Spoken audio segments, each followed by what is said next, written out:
আমার এমনি ছোটবেলা থেকে একটা ইচ্ছা ছিল, সেটা হচ্ছে ইঞ্জিনিয়ারিং। আনলাকিলি হচ্ছে যে আমার আসলে ইঞ্জিনিয়ারিং বুয়েটে পরীক্ষা দেওয়ার মতো পয়েন্ট আসে নাই। সাইকোলজি বলতে আসলে অনেকে মনে করে কি যে কেউ একজনকে দেখলাম আর হচ্ছে আসলে মনে করলাম যে তার মনের ভিতর কি চলতেছে সেটা বলে দিলাম। মঈন এই সাইকোলজি নিয়ে খুব আগ্রহী ছিল। ও আমার এসে বলতো যে, "আমাদের সাইকোলজি চল আমরা ১০১ একটা বই কিনে পড়ি।" হ্যাঁ, তো কেন পড়বি? ওর কথা হচ্ছে মানুষের ফেস দেখে রিড করে ফেলবে যে সে আসলে কি ভাবতেছে। এইটা ছিল ওর মোটিভ। আমার কাছে যদি এখন যদি আসলে সুযোগ থাকতো সেক্ষেত্রে হচ্ছে আমি আসলে ওই দিকের কোনো একটা সাবজেক্টে চলে যেতাম। মানে আমার যদি এখন আবার যদি সুযোগ আসে। তো সাইকোলজি এন্ড কেমিস্ট্রি যখন এক হয় তখন আসলে সেটা একটা বুম হয়। সেই সকাল ৭টার ট্রেনে আমরা যাইতাম। বিকাল ৫:৩০ কিংবা ৯টার ট্রেনে আমরা ব্যাক করতাম চিটাগাং। কিন্তু আমরা সেখানে বসে, বসে কার্ড খেলতাম। তোমরা জানো যে আমি আমার স্টুডেন্ট লাইফে প্রচুর পরিমাণে স্টুডেন্ট পড়াইতাম। এসএসসি এবং ইন্টারের। এবং হচ্ছে আমি অনেকগুলো কোচিং এ ক্লাস নিতাম। মেক্সিমাম কয়টা টিউশন করাইতা এক মাসে? আমি এখন বর্তমানে চাকরি করে যে টাকাটা পাই, অ্যারাউন্ড আমি ওই টাকাটা তখনও পাইতাম। তো আমি 2nd ইয়ার যে পরীক্ষাটা ছিল সেখানে আমার মনে আছে আমি শুধুমাত্র একটা সাবজেক্টে পরীক্ষা অ্যাটেন্ড করছিলাম। Inorganic chemistry only. যে আমি যদি 3rd ইয়ার এবং 4th ইয়ারে 3.5 অ্যারাউন্ড যদি না রাখতে পারি, মানে প্রত্যেক ইয়ারে, তাহলে হচ্ছে আমি হচ্ছে তখন আমি ডিগ্রি সার্টিফিকেট পাবো। মানে আমি অনার্সের সার্টিফিকেট পাবো না। তো আমার কাছে মনে হয় যে আমি যে রেজাল্ট খারাপ করছিলাম, এটাই হচ্ছে আমার লাইফে আজকে আমি যেখানে আসতে পারছি এটার অনুপ্রেরণা হচ্ছে এটা। বাঁশ গাছের যে ফুলটা হয় এটা নাকি প্রতি 100 বছরে একটা বাঁশ ঝাড়ের মধ্যে একবার ফুল ধরে। মানে চ্যালেঞ্জ হয়ে যে হচ্ছে আমার ফ্যামিলিকে সার্ভাইভ করা।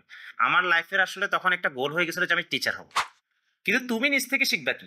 তুমি নিজ থেকে শিখবে হচ্ছে কোম্পানি যেগুলো তোমাকে শিখাবে না, ম্যানেজমেন্ট ওয়ার্ক।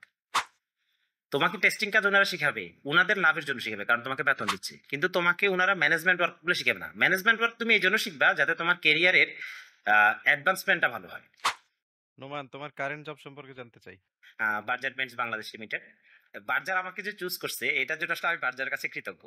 আসলে এটা আসলে অনেকের ড্রিম জব থাকে, আমারও ড্রিম জব ছিল। মানে আমি যদি আমেরিকা থেকে এক ডিব্বা রং নিয়ে এসে আমার ওয়ালে লাগাই দিই, এটা কি খুলে পড়ে যাবে নাকি? এই যে আমি তোমাকে একটা কথা বলছিলাম শুরুতে শোয়ের, যে আসলে সায়েন্সে কেন পড়া উচিত না।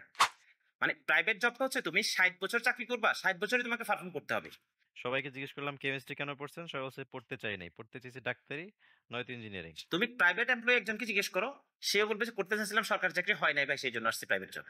মানে লাইফের চ্যালেঞ্জ, জীবনের চ্যালেঞ্জ গুলো কি তোমাকে সেটা শিখতে হবে। একটা বাসে ওঠার সময় তুমি যে বাসে ঝুলে ঝুলে যেতে হবে, ঝুলে যাওয়ার অভিজ্ঞতাটা তোমার দরকার আছে। আবার প্রাইভেট কারে কিভাবে বসতে হবে এসির মধ্যে সেটাও তোমার দরকার আছে। একটা হচ্ছে সততা, তারপর হচ্ছে একাগ্রতা, মানে ডেডিকেশন, এবং হচ্ছে নতুন জিনিস জানার আগে। মানে আমি যা স্যালারি যেটা পাই, এই স্যালারি তাদের পেতে হলে দেখা গেছে তাদের পুরো জীবন চাকরি করতে হবে। আসসালামু আলাইকুম দর্শক। ট্রেইলারটা কেমন লাগলো? আশা করছি আমার মতো আপনারাও অনেকটা এনজয় করেছেন। হ্যাঁ, এই এপিসোডটা আসলে একটা এনার্জেটিক এপিসোড হতে যাচ্ছে। এবং আপনাদেরকে আমন্ত্রণ জানাচ্ছি আমাদের এই নতুন পর্বে। আজকের এই পর্বে আমাদের সাথে আছে আব্দুল্লাল নোমান, যিনি কিনা অ্যাকচুয়ালি তার গল্পটা খুবই ইন্টারেস্টিং। তিনি একেবারে খাদের কিনারা থেকে উঠে এসে, অর্থাৎ খাদের কিনারা বলতে কি বুঝাচ্ছি? তিনি একেবারে ভার্সিটি লেভেলে ভেবে নিয়েছিলেন যে তিনি ড্রপ দিবেন। সেখান থেকে তিনি উঠে এসে আজকে যারা কেমিস্ট হিসেবে আছি তারা জানেন যে কিছু ভালো, ভালো জবের মধ্যে একটা হচ্ছে বার্জার। সো সেই বার্জারে তিনি কিভাবে চাকরিটা নিলেন এবং সেখানে সুনামের সাথে কাজ করছে তার টোটাল জার্নিটা আমরা আজকে শুনবো। সো একটা সেকেন্ডও দেরি না করে চলেন জাম্প করি। এবং হ্যাঁ, তার সাথে কিন্তু আমার গল্প অর্থাৎ আমার জীবনের গল্প অনেক জায়গায় মিল আছে। সো আমি এই লোকটাকে অনেক পছন্দ করি। আশা করছি আপনারাও খুব এনজয় করবেন। Happy listening. বন্ধু নোমান, আজকে আমাদের এপিসোডে আপনাকে স্বাগতম। কি অবস্থা আপনার? কেমন আছেন? কেমন চলতেছে সবকিছু বলেন। হ্যাঁ, তাইফ এবং সোহাইব, তোমাদেরকে আসলে অনেক বছর পরে দেখি। বিশেষ করে সোহাইবকে প্রায় 8 বছর পরে দেখতেছি। এই অনুষ্ঠানের মাধ্যমে আমাকে সংযুক্ত করছো। এই জন্য আসলে আমার কাছে অনেক ভালো লাগতেছে। আর তাইফের সাথে যোগাযোগ হয়। আছি, ভালো আছি। তোমাদের কি অবস্থা? তোমরা কেমন আছো? আমরা আলহামদুলিল্লাহ ভালো আছি। শোয়েব ভাইও আশা করি ভালো হ্যাঁ, আছে। কি বলেন ভাই? আলহামদুলিল্লাহ। আমি আজকে সারাদিন চিন্তা করতেছিলাম কখন নোমানের সাথে দেখা হবে। মানে এপিসোড করব তার চেয়ে বেশি এক্সাইটেড ছিলাম নোমানের সাথে অনেক বছর পর দেখা হবে এটা নিয়ে আরকি। হ্যাঁ, হ্যাঁ। হ্যাঁ, আছি বন্ধু, আলহামদুলিল্লাহ ভালো আছি। তো বন্ধু, আমরা আসলে গল্পের মধ্যে ঢুকে যাই কারণ আমরা অনেক দিন ধরে আগ্রহ নিয়ে আসি যে আমাদের সাথে পেইন নিয়ে কথা বলবে এরকম কেউ আসবে, মানে পেইন ইন্ডাস্ট্রিতে আমরা কিভাবে ঢুকবো বাট কি করা যায়। তার উপর হচ্ছে পেইন্টে তো আমরা কেমিস্ট্রি নিয়েই ঢুকবো, তো কেমিস্ট্রিটা আগে কভার করি। তো আমার প্রথম প্রশ্নই হবে কেমিস্ট্রির সাথে কিভাবে আসছো, তারপর হচ্ছে কেমন এনজয় করলা এই জিনিসটা, মানে শুরু থেকে বলতে পারো তুমি স্কুল কলেজ ভার্সিটি বলতে পারো কিভাবে কি হয়েছে তোমার যতটুক থেকে ইচ্ছা করে আর কি বলার জন্য আমাদের। আচ্ছা, আসলে ইউনিভার্সিটিতে যাওয়ার আগে হচ্ছে আমাকে কলেজ থেকে একটু টান দিই ছোট করে। সেটা হচ্ছে যে আসলে তুমি জানো যে আমি হচ্ছে মিরসরাইয়ের একটা কলেজে ছিলাম, যেটা উত্তর জেলার একটা স্বনামধন্য একটা কলেজ ছিল। আমাদের সময় আমাদের কলেজটা হচ্ছে বোর্ডে নবম হয়। বাট হলেও হচ্ছে আমরা আসলে একটা অনেকটাই আমি প্রত্যন্ত গ্রামের মধ্যেই ছিলাম। আমার ওইখান থেকে হচ্ছে সমুদ্র এরিয়া খুবই কাছাকাছি ছিল। তো ওই হিসাবে আসলে আমরা আসলে শহরের এলাকার আসলে পড়াশোনা কিভাবে হয়, কি হয় না হয় সেটা আসলে আমাদের খুব একটা জানা ছিল না। তো আমার এমনি ছোটবেলা থেকে একটা ইচ্ছা ছিল, সেটা হচ্ছে ইঞ্জিনিয়ারিং। তো আসলে ওই হিসাবেই আমি বাবাকে বলে হচ্ছে ইঞ্জিনিয়ারিং কোচিং শুরু করি। তো বাট লাকি মানে আনলাকিলি হচ্ছে যে আমার আসলে ইঞ্জিনিয়ারিং বুয়েটে পরীক্ষা দেওয়ার মতো পয়েন্ট আসেনি।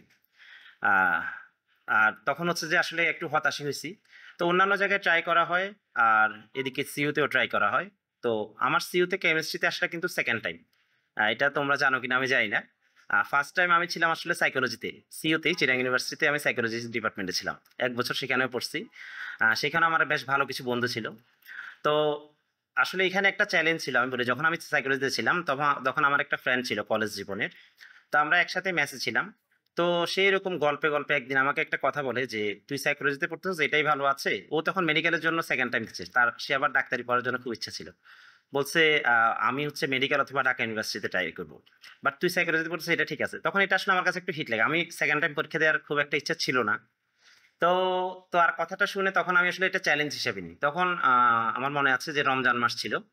তো যেহেতু আগে থেকে প্রিপারেশন ছিল না, ওর কথাটাই নিয়ে আমি ট্রাই করলাম যে না আমি হচ্ছে সায়েন্সের কোনো একটা সাবজেক্টে যাব। তো সেই ক্ষেত্রে হচ্ছে যে এই আমি ওই রমজান মাসে আমার মনে আছে যে ইফতার করে এক সেহরি পর্যন্ত পড়তাম। 20 দিনের টোটাল একটা প্রিপারেশন ছিল। সেই প্রিপারেশনের পরে আমি পরীক্ষা দিলাম। দেওয়ার পরে হচ্ছে যে আমি সায়েন্স ফ্যাকাল্টিতে মোটামুটি ভালো একটা পজিশনে ছিলাম। আমার মনে নাই 300 বা 400, 300 থেকে 500 এরকমের মধ্যে ছিলাম। তো সেই ক্ষেত্রে হচ্ছে আমি তখন মিস করি হচ্ছে তোমার হচ্ছে ইঞ্জিনিয়ারিং যে 2টা সাবজেক্ট ছিল আমাদের, সিএসসি এবং অ্যাপ্লাইড ফিজিক্স ছিল তখন। ওই 2টা মিস করি। আবার তখন হচ্ছে এখানে একটা মজার ব্যাপার হচ্ছে আমার ছোটবেলা থেকে হচ্ছে ম্যাথের উপর প্রচন্ড পরিমাণে ইন্টারেস্ট ছিল। তো আমি হচ্ছে ফিজিক্স, কেমিস্ট্রি, ম্যাথ, স্টেট সবগুলো সাবজেক্টই পাইছিলাম তখন। তো সেই হিসাবে আমি হচ্ছে তখন ম্যাথ নিয়ে নিই। তো ম্যাথ নেওয়ার পরে হচ্ছে কারণ হচ্ছে ম্যাথ একটা ভালোবাসার সাবজেক্ট ছিল আমার। মানে আমার এরকমও ছিল, আমি যখন এসএসসি ছিলাম, এসএসসিতে তুমি জানো যে আমাদের সময় প্রচুর পরিমাণে পরিবর্তন মডিফাইড ম্যাথ আসতো। তো আমার ওই ইন্টারেস্ট থেকে দেখা গেছে আমি হচ্ছে তখন আমাদের যে বোর্ড বইটা ছিল সেটা, এবং তার পাশাপাশি আরো একটা বই ছিল। আমাদের সময় একটা প্রাইভেট একটা বই বের হয়েছিল, যে গ্লোবের এবং আরো কারো কার জানি বই ছিল। আমি ওই বইয়ের প্রত্যেকটা ম্যাথ সলভ করতাম, এবং বোর্ড বইয়ের ম্যাথগুলোকে আমি আমার নিজের মতো করে মডিফাই করে করে সলভ করি, এটা আমার কাছে ভালো লাগতো তখন। তো ওই হিসাব থেকে আসলে, এবং ওই ম্যাথটা আসলে আমি বলবো যে আমার এখনো পর্যন্ত এটা সহযোগিতা করে, যদিও কেমিস্ট্রিতে পড়ছি। কেমিস্ট্রি কিন্তু কেমিস্ট্রি প্রচুর পরিমাণে অ্যানালিটিক্যাল ম্যাথ রয়েছে। তো আমি যখন ম্যাথ নিই তখন আমার এক চাচা ছিল, উনি হচ্ছে জগন্নাথ ইউনিভার্সিটি তখন পড়তো ইকোনমিক্সে। তো উনি আমাকে খুব বকাঝকা করে যে কেন আমি ম্যাথ নিলাম, ম্যাথ থেকে তো কেমিস্ট্রি ভালো ছিল, কেমিস্ট্রিটা পাইছিস তুই নিলি না কেন। বলছে তুই যেভাবে হোক মাইগ্রেশনে দেখ কেমিস্ট্রি পাস কিনা, আবার তাহলে কেমিস্ট্রিতে চলে যা। তো এবং উনি আমাকে বিভিন্ন রকম স্বপ্ন দেখাইলো যে ম্যাথে পড়ে এটা হওয়া যাবে না, কেমিস্ট্রি পড়লে করা যাবে, ইন্ডাস্ট্রিতে এটা করা যাবে। উনি এরকম একটু বললো। তখন হচ্ছে ফার্স্টে আমি মাইগ্রেশনের জন্য অ্যাপ্লাই করি, এবং হচ্ছে তখন যেহেতু আমি আগেও পেয়েছিলাম সেটা ছেড়ে দিয়ে আমি ম্যাথে ছিলাম। পরে হচ্ছে আমি কেমিস্ট্রিটা পাই, কেমিস্ট্রিটাতে ভর্তি হই। তো এইভাবে আসলে কেমিস্ট্রিটা জার্নিটা শুরু হয়। তো শুরুটা সুখকর, এবং হচ্ছে শুরুটা ছিল হচ্ছে হয়তো বা দেখা গেছে পড়াশোনা ভালো একটা স্টুডেন্ট হিসাবে। এরপরে গল্পগুলো আমার মনে হয় আস্তে আস্তে আসা ভালো। বলো এরপর। হ্যাঁ, না, nice. Nice, nice. আসলে তাইলে তো সাইকোলজি এবং হচ্ছে ম্যাথ ওই দুইখানে কি ক্লাস করছিলা নাকি হ্যাঁ, কেমিস্ট্রি দিয়ে ক্লাস শুরু? সাইকোলজিতে ক্লাস করছি, এবং আমার এখনো পর্যন্ত, আমি তো তখন তোমরা জানো না আমি তখন খুবই অ্যাটেন্টিভ একটা স্টুডেন্ট ছিলাম। আমার এখনো পর্যন্ত সাইকোলজি যে ডেফিনেশন শেখানো হয়েছিল, তখন হুম। মনে হয় প্রিন্সিপাল ছিল আফসার স্যার বা কে একজন, ওনারা আমাকে খুব পছন্দ করতো। আবার সাইকোলজিতে যে বইগুলো পড়ানো হতো এগুলো সবগুলোই ছিল তোমার আমেরিকান বই, মানে বাংলাদেশে কোনো ফটোকপি ছিল না, এগুলো সব অরিজিনাল যে ম্যাগাজিন যে পেপারগুলো ওইরকম বই, এগুলো লাইব্রেরিতে থাকতো। আর ওই লাইব্রেরিতে থাকতো, ওইখানে হচ্ছে ক্লাসের একজন রিপ্রেজেন্টেটিভকে শুধুমাত্র এটার দেওয়া হইতো, নিয়ে যাওয়ার। তো এটার জন্য আমি ছিলাম অ্যাসাইন পারসন। তখন ওই 1 বছরে আমি ক্লাস করছি 5-6 মাস ক্লাস করছি আমি। এবং আমার এখানে স্পষ্ট সাইকোলজির ডেফিনিশন, মানে সাইকোলজি বলতে আসলে অনেকে মনে করে কি যে কেউ একজনকে দেখলাম আর হচ্ছে আসলে মনে করলাম যে তার মনের ভিতর কি চলতেছে সেটা বলে দিলাম। কিন্তু আসলে সাইকোলজি কিন্তু ব্যাপারটা এরকম না। মানে সাইকোলজির ডেফিনেশনই বলে যে psychology is the scientific study of behavioural and mental process. মানে সাইকোলজিটা হচ্ছে তোমাকে সায়েন্টিফিক্যালি তোমার বিহেভিয়ার এবং মেন্টাল যে প্রসেসটা আছে এটাকে ফুল অ্যানালাইসিস করবে। এই অ্যানালাইসিসের মাধ্যমে হচ্ছে তোমাকে তখন ব্যাখ্যা করাবে আসলে তুমি যে জিনিসটা বলতে যাচ্ছ সেটা আসলে কেন বলতেছো। এটাই ছিল ব্যাপার। এটা আসলে খুবই খুবই একটা মজার সাবজেক্ট ছিল এবং আমার কাছে মনে হয় যে এটা ওইটাতে বললে ভালো ছিল এই মুহূর্তে না আসলে আমি মনে হয়। আমি এই প্রশ্নটাতে আসতে চাচ্ছিলাম। আমি যখন এই ফার্স্ট ইয়ারে আমাদের মনে আছে ওই মইন এই সাইকোলজি নিয়ে খুব আগ্রহী ছিল। ও আমার এসে বলতো যে আমাদের সাইকোলজি চল আমরা 101 একটা বই কিনে পড়ি। হ্যাঁ, তো কেন পড়বি? ওর কথা হচ্ছে মানুষের ফেস দেখে রিড করে ফেলবে যে সে আসলে কি ভাবতেছে। এটা ছিল ওর মোটিভ। আচ্ছা এখন আমার প্রশ্ন হচ্ছিল আর কি ওই সময় তো ৩টা সাবজেক্ট অপশন ছিল বা শেষে কেমিস্ট্রিতে আসছো। এখন তো অনেক বছর হয়ে গেল, অনেক জব টব ৭-৮ বছর পার হয়ে গেছে। এখন কি মনে হয় যে কেমিস্ট্রি সঠিক ডিসিশন ছিল নাকি সাইকোলজি ম্যাথে কোন একটা থেকে গেলে ভালো হতো? না, কেরিয়ারের জন্য যদি হয় সেক্ষেত্রে হচ্ছে আমি হয়তো বা এখন ভালো একটা কেরিয়ার আছে, আমার কাছে মনে হয় যে আমি ভালো আছি। কিন্তু হুম, আমি যদি মনে করি যে লাইফের দিক থেকে যদি কথা বলো, হুম, হুম, সেক্ষেত্রে হচ্ছে আসলে মানে আমার এখন যে ফিলোসফি দাঁড়াইছে সেটা হচ্ছে সায়েন্সের সাবজেক্টটাই আমার খুব একটা মানে তুমি খুব ভালো করে জানো আসলে সায়েন্স থেকে পড়ে আসলে আসলে আমাদের জীবনটা আসলে সেই ডাক্তার হোক কিংবা ইঞ্জিনিয়ার হোক, তার জীবন আসলে যে রিল্যাক্সের জিনিসটা আছে সেই জিনিসটা নাই। তাকে সেই ডাক্তার হোক ইঞ্জিনিয়ার হোক তাকে নাইট পড়তে হচ্ছে, তাকে ফিল্ডে জব করতে হচ্ছে, ফ্যাক্টরিতে জব করতে হচ্ছে, হ্যাজার্ডাস এনভায়রনমেন্টে জব করতে হচ্ছে। এই দিক থেকে যদি আমার যদি সুযোগ হইতো বা তখন তখন আসলে আমার একটা জায়গায় ল্যাকিংস ছিল, সেটা হচ্ছে এখনো সেটা আছে। সেটা হচ্ছে আসলে ওই যে সাধারণ জ্ঞানের যে ব্যাপার স্যাপারগুলো আছে, আন্তর্জাতিক সম্পর্ক বলো, বাংলা বলো, ইতিহাস বলো, আমার আসলে এগুলোতে খুব একটা তখন ইন্টারেস্ট ছিল না। এই জন্য আসলে আমি অন্যান্য ইউনিটের দিক পরীক্ষা আহ, মানে অ্যাটেন্ড করছি কিন্তু আসলে ভালো হয় নাই। তো কারণ হচ্ছে তখন আমরা আসলে ফিজিক্স কেমিস্ট্রি ম্যাথের উপর খুব একটা জোর ছিল আমাদের। তো আমার কাছে যদি এখন যদি আসলে সুযোগ থাকতো সেই ক্ষেত্রে হচ্ছে আমি আসলে ওই দিকের কোনো একটা সাবজেক্টে চলে যেতাম। মানে আমার যদি এখন আবার যদি সুযোগ আসে। নাইস। না আমরা জানি যে হুমায়ুন আহমেদও কিন্তু সাইকোলজির উপর খুব মানে জোর দিছিলেন। আমার যেটা মানে মনে পড়ে আরকি। উনি সাইকোলজি নিয়ে অনেক কাজ করছেন। তো অনেকেই এখন বুঝতে পারবেন যে নোমান আসলে কেন মানে তার জব লাইফে এত বেশি সফল। কারণ তিনি সাইকোলজিটাও জানেন। তো সাইকোলজি এন্ড কেমিস্ট্রি যখন এক হয় তখন আসলে সেটা একটা বুম হয়। তো কারণ উনি রিড করতে পারতেন না, রিড করে না মানে বুঝেন যে অন্তত মানে একটা মানুষ কিভাবে কি করতেছে বা তার মধ্যে কি চলতেছে।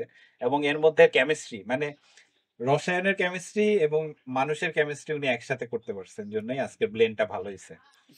তো বন্ধু যেটা মাহবুব ভাইও বললেন আমরা আসলে অনেক কিছু কভার করব এবং এখন আমার কাছে যেটা মনে হচ্ছে যে কেমিস্ট্রিটা কেমন এনজয় করলাম মানে ভার্সিটিতে তুমি ক্লাস কেমন করছো যদি আমরা জানি তা অডিয়েন্সের জন্য ক্লাস কেমন করলা, কারণ তুমি যে বললা যেটা সাইকোলজিতে খুব অ্যাটেন্টিভ ছিলা, তবে কেমিস্ট্রিতে কেমন করলা, স্যার কোন স্যারের ক্লাসটা ভালো লাগছে, ল্যাবরেটরি কেমন লাগছে, বা জব লাইফের সাথে ওই লাইফটার যদি তুলনা করো কোন জিনিসটা তুমি শিখছো আসলে রসায়নের থেকে একটু যদি তুলে আনতে আর কি। তো হচ্ছে ওকে। যে রসায়ন আসলে কিভাবে হলো আসলে শুরুটা। রসায়নটা আসলে প্রথমে মানে এটা আসলে আমার আসলে দীর্ঘ একটা গল্প আসলে। সবার হয়তো বা জানা উচিত। মানে আমার গল্পটা শুনলে হয়তো বা অনেকে আমার কাছে মনে হয় যে ইন্সপায়ার হতে পারে। আমার লাইফে আসলে আমার ইউনিভার্সিটি লাইফ মানে ২০১০ থেকে শুরু করে আমার লাইফটা হচ্ছে জিগজ্যাগ একটা লাইফ ছিল। সেখানে স্ট্রেট লাইনটা আসলে আমি বা স্ট্রেট লাইন বা হচ্ছে কার্ভটা যে উপরের দিকে তুলছি এটা আসলে অনেক পরে। বাট আমাকে প্রায় ৬ থেকে ৭টা বছর একটা জিগজ্যাগ লাইফের ভিতর দিয়ে যেতে হয়েছে। তো সেখানে আমি যদি প্রথম থেকে শুরু করি, কেমিস্ট্রিতে ভর্তি হয়েছি বেশ উৎসাহ উদ্দীপনা দিয়ে এবং হচ্ছে প্রথম দিকে তোমাদের সাথে আমার মনে হয় অনেক পরে পরে পরিচয় হয়েছে। প্রথম আমাদের একটা হচ্ছে যে নবীনবরণ হওয়ার আগে একটা ওরিয়েন্টেশন ক্লাস ছিল। তোমরা এটা হুম, পাইছো হুম, কিনা জানি না। তখন আমি খুব আমার মনে আছে যে আমার ক্যাম্পাসের যে ডেকোরেশন যেটা ছিল, আমি, ওয়ালিদ ছিল, সোহেল ছিল, আমার একদম প্রথম দিকের বন্ধু মানে প্রথম দিনের বন্ধু ইউনিভার্সিটিতে। তো ওরা সহ আমার মনে হচ্ছে ওই যে চারাগি পাহাড়ের মোড় থেকে আমরা ফুল নিয়ে এসে হচ্ছে আমরা ফুল অনুষ্ঠানটা ডেকোরেশন করছি। এবং আমার মনে হয় ইউনিভার্সিটি লাইফে বা ফুল কেমিস্ট্রি লাইফে ডিপার্টমেন্টে আমার কোনো একটা কাজ যদি হয়ে থাকে বা ফুললি ডিপার্টমেন্ট সংযুক্ত ওই একটা বারই ছিল। এরপর আসলে খুব একটা সংযুক্ততা আমার ছিল না। এরপরেই হচ্ছে আসলে আমাদের ওই সময় হচ্ছে ইউনিভার্সিটি বিভিন্ন সময় রাজনৈতিক অস্থিরতার কারণে বিভিন্ন রকম প্রবলেম হতো। এটা হয়তো বা জানো। তো এই প্রবলেমের কারণে তখন হচ্ছে আমার ফ্যামিলি খুব একটা চাইতো না আমি যেন হলে থাকি। তো আমার ফ্যামিলি তখন গ্রামে ছিল। তো আমার জন্য হচ্ছে উনারা তখন শহরে শিফট করে। তো শহরে শিফট করার পরে হচ্ছে যে হলে যখন তো ক্যাম্পাস যখন এরকম গন্ডগোল হতো আমাকে খুব একটা হলে ক্যাম্পাসে আসতে দিতে চাইতো না। এই কারণে দেখা গেছে আমার প্রথম দিকে কিছুটা মানে ওই অনুষ্ঠানটার পরে 2-3টা মাস আমার একটু গ্যাপ পড়ে গেছিল। এরপরে আমি আসলে ক্যাম্পাসে আসার পরে হচ্ছে আমার আসলে খুব ভালো কিছু বন্ধুর সাথে পরিচয় হয়, যাদের সাথে আসলে আমার তখন আর ক্লাসে ফিরে হয় নাই, তখন আমার ফিরে হয়ে গেছিল জুবরিতে কিংবা হচ্ছে যে চাকসুতে। আহ তখন বাট আমার ওই ওই ফ্রেন্ড গুলার মধ্যে হয়তো বা দেখা গেছে আমি একটু ছিটকে বসছিলাম, কিন্তু সেখানে হচ্ছে আমার একটা ফ্রেন্ড সোহেল, সে মনে হয় এখন বিসিএস, তাই না? হ্যাঁ, সে ক্যাডারে আছে।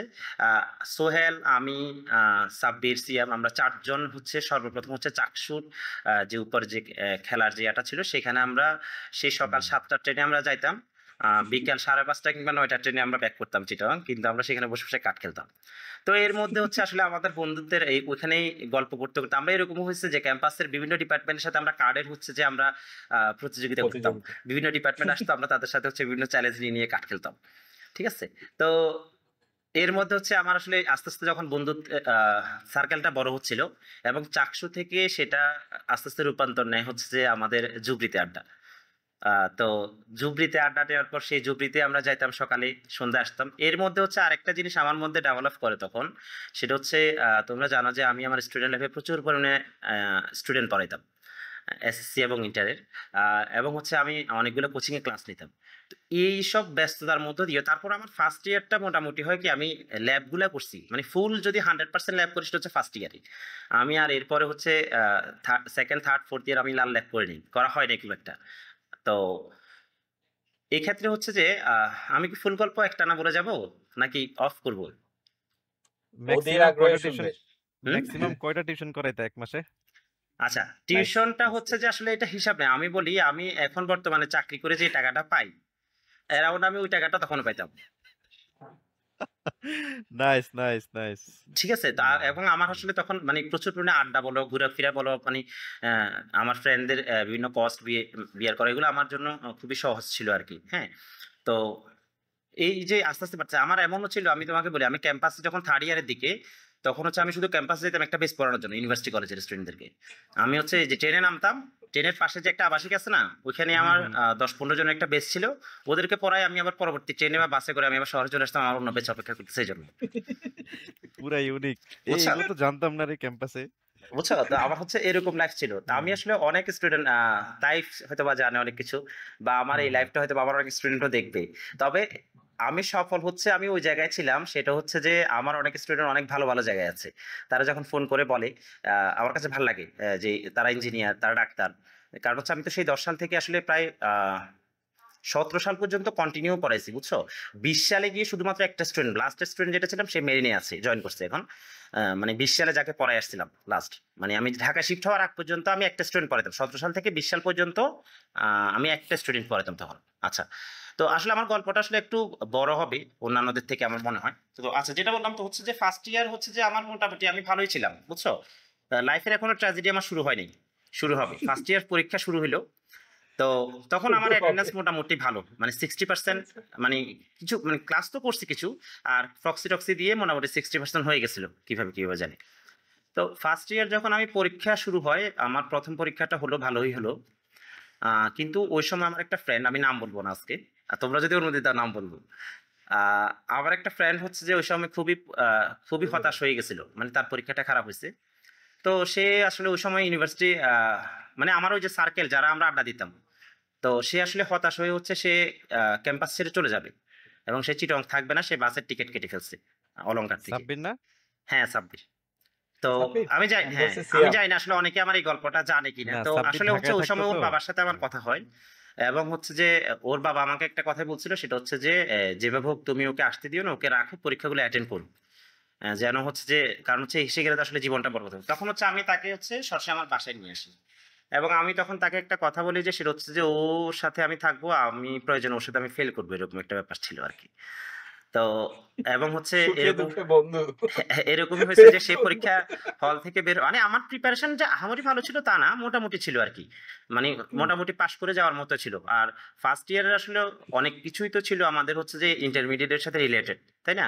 তো সেই হিসাবে আমার কাছে মনে হচ্ছিল যে এটা মানে পাস করা যেত। কিন্তু সামহাউ যাই হোক ওটা আসলে একটা হয়তোবা রিজন হতে পারে। কিন্তু মানে এক্সাক্ট কোনো মানে লজিক্যাল রিজন বলা যায় না আরকি। তো আমি তাকে নিয়ে ওই সময় মনে আছে মানে বিচে টিচে ঘুরতেছি, এটা সেটা করতেছি। ওকে নিয়ে যাচ্ছি পরীক্ষা দিতে, আবার চলে আসতে। ও আমার বাসায় ছিল, ওইখান থেকে পরীক্ষা দিলাম। তো এটা করার পরে হচ্ছে রেজাল্ট বরাবরের মতো শূন্য ফার্স্ট ইয়ার। এই যে একটা বড় একটা ধাক্কা আসলে। এই ধাক্কাটা খাওয়ার পরে হচ্ছে লাইফে আসলে মানে ইউনিভার্সিটি লাইফে আমার কাছে মনে হয় যারা ফার্স্ট ইয়ার এবং সেকেন্ড ইয়ার মোটামুটি একটা পয়েন্ট নিয়ে নিতে পারে, ভালো একটা পজিশনে চলে যেতে পারে, তাদের আসলে আর পিছনে ফিরে তাকাইতে হয় না। তো বাট আমি যখন প্রথমবারে একটা ধাক্কা খেয়ে যাই, তখনই আসলে এই ধাক্কাটা আমি মানে ফিল আপ করতে করতে আমার 4টা বছরই লেগে গেছিল আসলে। তো এই ক্ষেত্রে হচ্ছে কি তারপর হচ্ছে যাই হোক সাব্বির আবার মানে আমার ওই ফ্রেন্ডটা যে সাব্বির, সে আহ, কিভাবে কিভাবে জানি স্পেশাল একটা পরীক্ষার অনুমতি নিয়ে নেয়, যে আমরা যারা পাশ করতে পারলাম না তাদেরকে স্পেশাল পরীক্ষার অনুমতি দেওয়া হয় বিস্তার থেকে। তো আমরা হচ্ছে স্পেশাল বেঞ্চে বসার পর হচ্ছে পাশ করে ফেলি। এবার আসলে আমরা সবাই পাশ করিনি। তো ওই বছর আসলে আমাদের অনেকগুলো স্টুডেন্টই মনে হয় খারাপ করছিল, শুধু আমরা না। না ওইখানে আমি একটু ইন্টারাপ্ট করি। ওখানে যারা ছিল হুম। সবাই এখন আলহামদুলিল্লাহ খুব ভালো ভালো জায়গায় হ্যাঁ, আছে। খুব ভালো পজিশন আছে, রাইট। তো আমরা বিশাল একটা ইয়া ছিল, গ্যাং ছিল। তো এর মধ্যে হচ্ছে এখানে শুধু ট্র্যাজেডি না, সামনে আর একটা চমক আসতেছে আমার লাইফের। এটা জানি না কতটুকু কে জানে। তো এর মধ্যে আসলে ফার্স্ট ইয়ার যখন এই যে আমরা স্পেশাল পরীক্ষাগুলো নিয়ে যখন দৌড়াচ্ছিলাম, এর মধ্যে হচ্ছে আমাদের সাথে যারা অলরেডি প্রমোটেড সেকেন্ড ইয়ারের জন্য, তারা অলরেডি ক্লাস শুরু করে দিচ্ছে, ল্যাব শুরু করে দিচ্ছে, আমরা কিন্তু পিছিয়ে গেছি। তো আমাদের হুম ফার্স্ট হুম ইয়ার হওয়ার পরই হচ্ছে যে খুব একটা গ্যাপ ছিল না, হয়তো বা মাস 2-3 মাস গ্যাপ ছিল যেটা ছিল। সেটার পরে হচ্ছে হয়তোবা সেকেন্ড ইয়ার ফাইনালটা হচ্ছে। কিন্তু এর মধ্যে তো আমি কোনো ক্লাস করি নাই।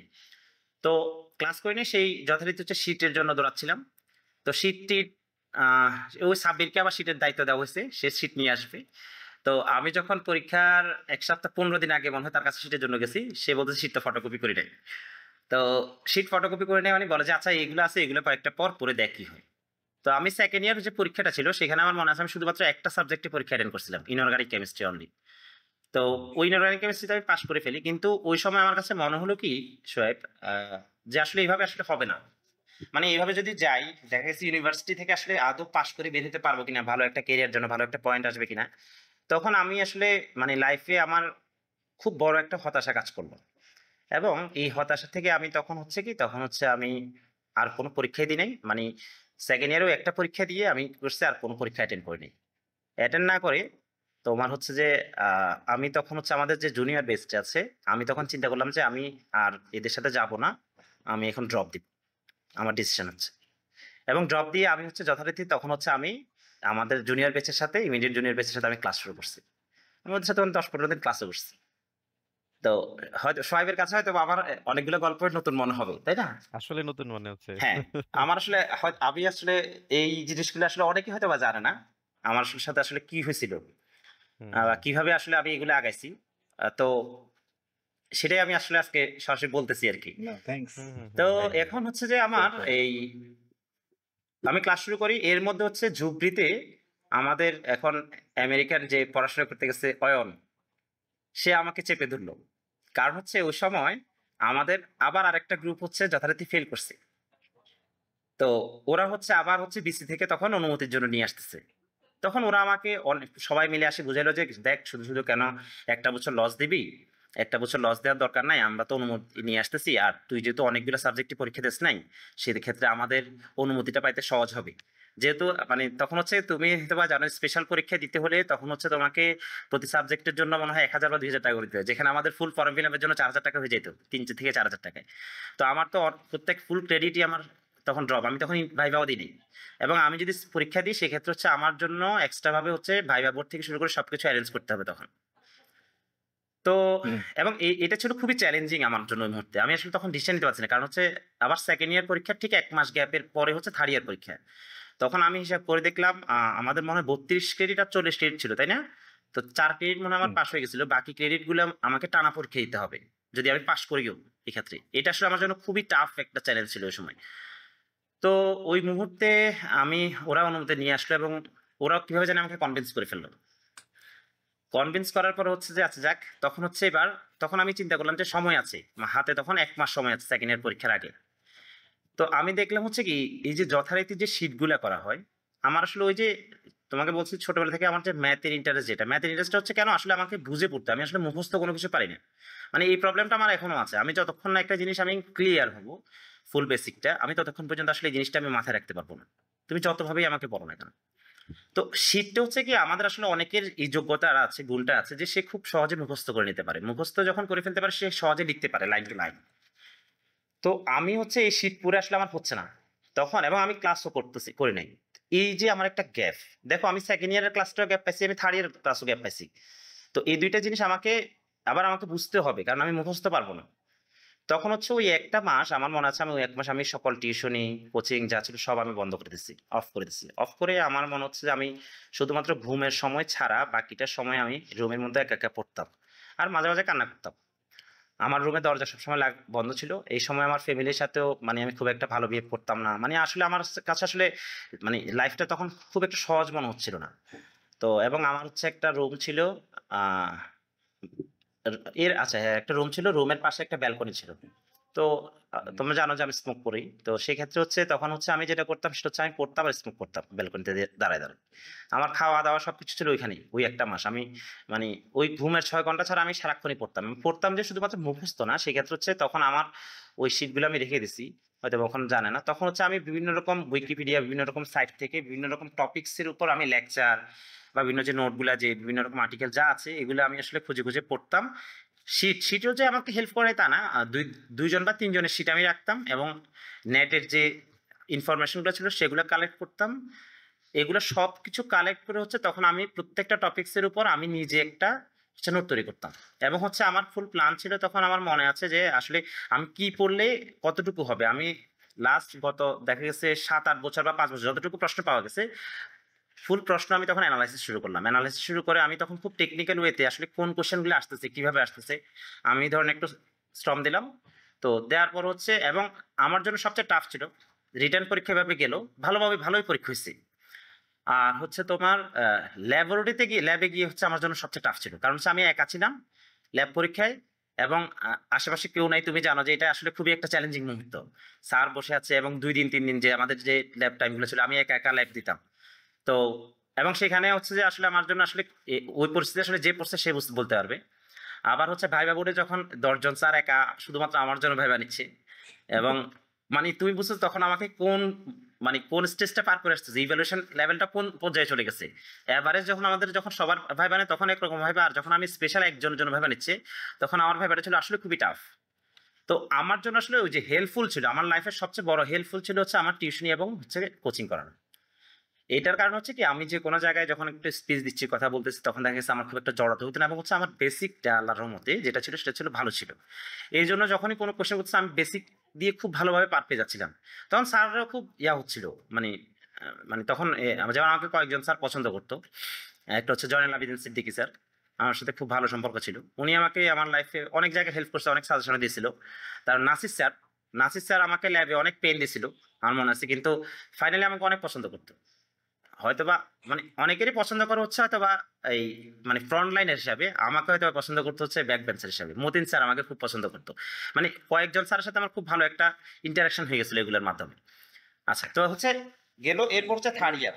এবং তুমি হয়তোবা জানো যে তখন আমার হচ্ছে কি ফার্স্ট ইয়ার এবং সেকেন্ড ইয়ার মিলে যে পয়েন্টটা আসলো, তখন আমার বন্ধু সাব্বিরের সাথে আমরা বসলাম, সে আবার এইসব টেকনিক্যাল জিনিসগুলো খুব ভালো বুঝে।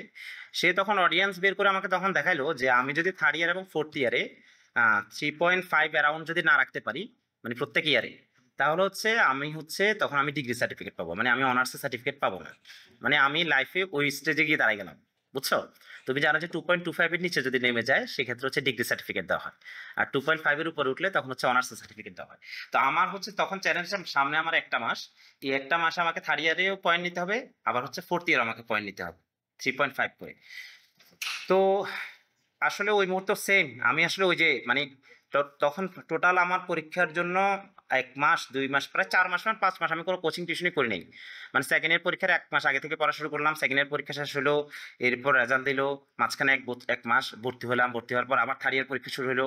এর মধ্যে আমি থার্ড ইয়ার প্রিপারেশন নিলাম এবং ওই সেম স্টাইলে আমি প্রিপারেশন নিলাম এবং তখনই গিয়ে আমি জাস্ট তখন টার্নটা হলো তখন হচ্ছে যখন আমি দেখলাম থার্ড ইয়ারে আমি আমার এক্সপেক্টেড পয়েন্টটা পেয়ে গেছি এবং তখন আমার মধ্যে হচ্ছে না মানে আমার কাছে আমার মনে হলো যে আমি পারবো এই চ্যালেঞ্জটা যদি আমি ঠিক সেম ওয়েতে যদি আমি ফোর্থ ইয়ারে যদি পড়ি তাহলে হচ্ছে আমি অবশ্যই অনার্সের সার্টিফিকেট পাবো, আমি ডিগ্রি সার্টিফিকেট নিয়ে বের হব না।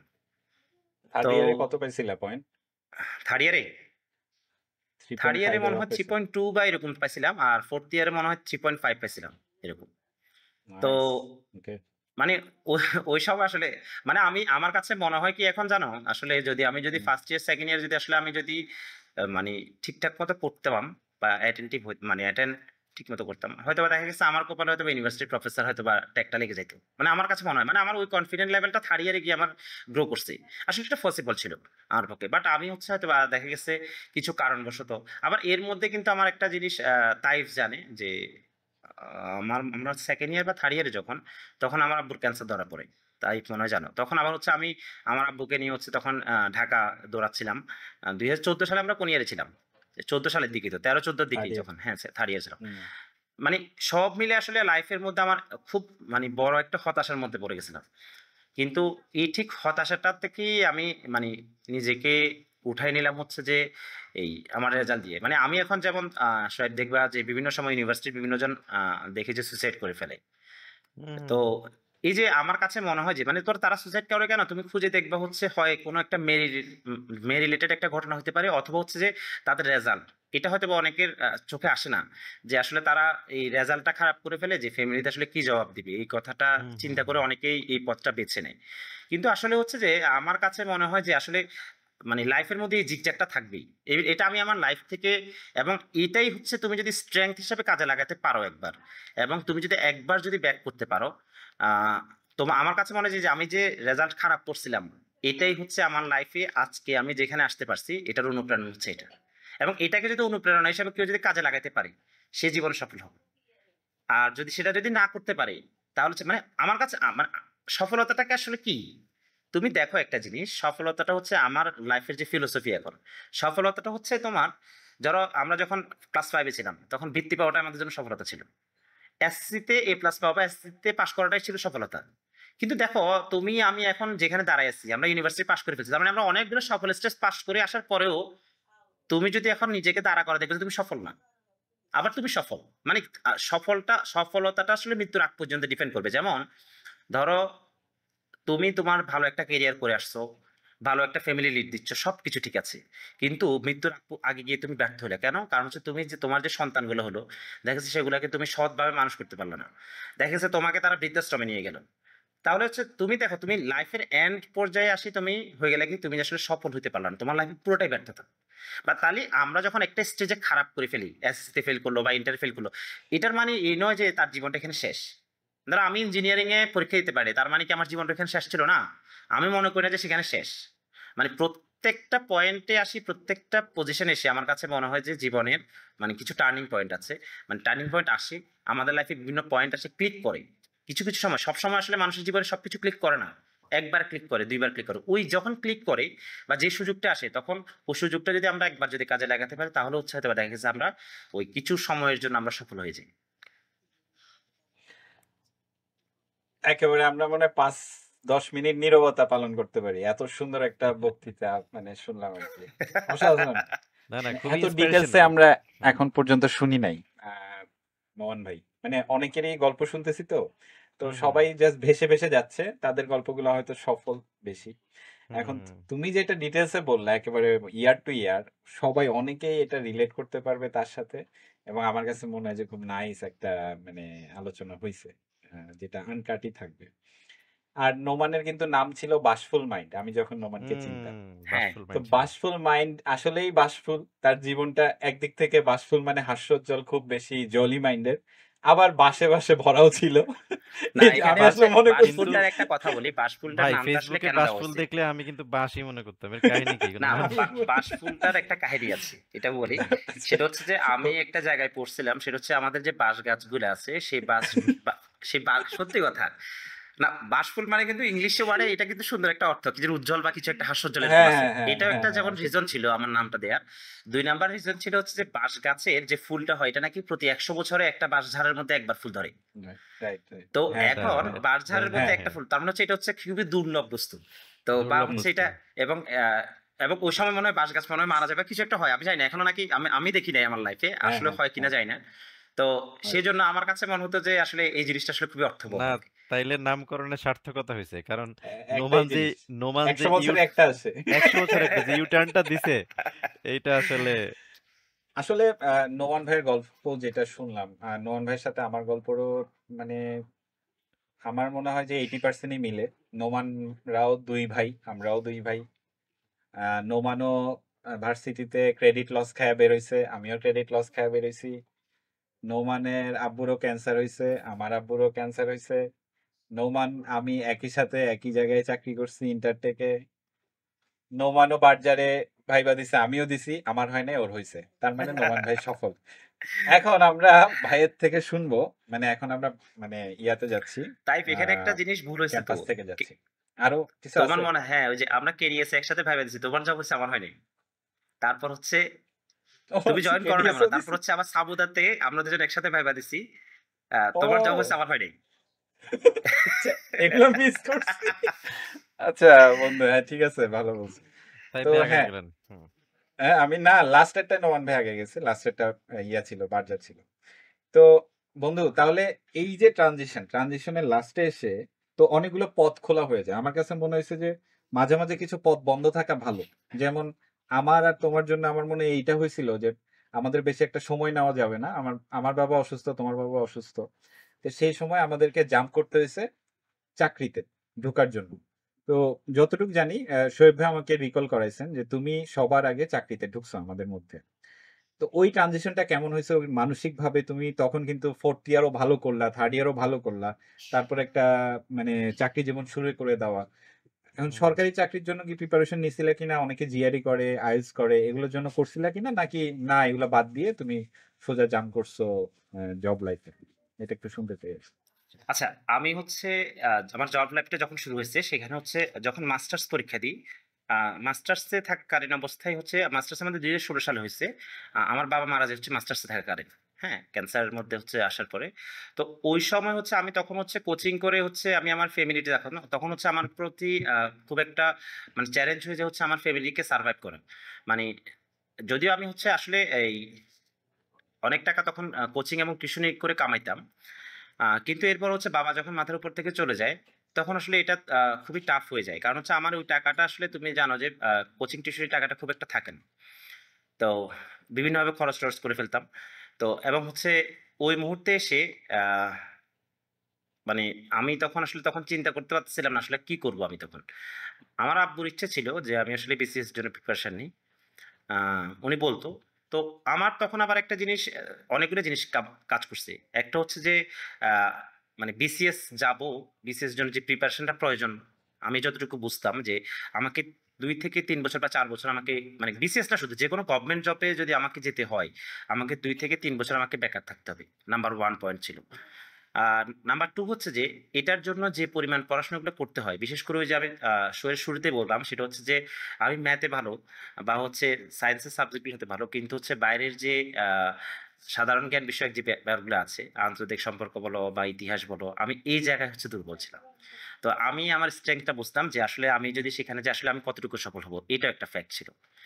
আ ৩ নাম্বার ফ্যাক্ট হচ্ছে যে আমার ফ্যামিলিকে তখন সারভাইভ করা এবং হচ্ছে ওই সময় একটা ঘটনা ঘটছে। সেটা হচ্ছে যে আমি তখন একটা কোচিং এ হচ্ছে তখন ক্লাস নিতাম এবং পাশাপাশি একটা অ্যাডমিনিস্ট্রেটিভ কাজ করতাম ওদের।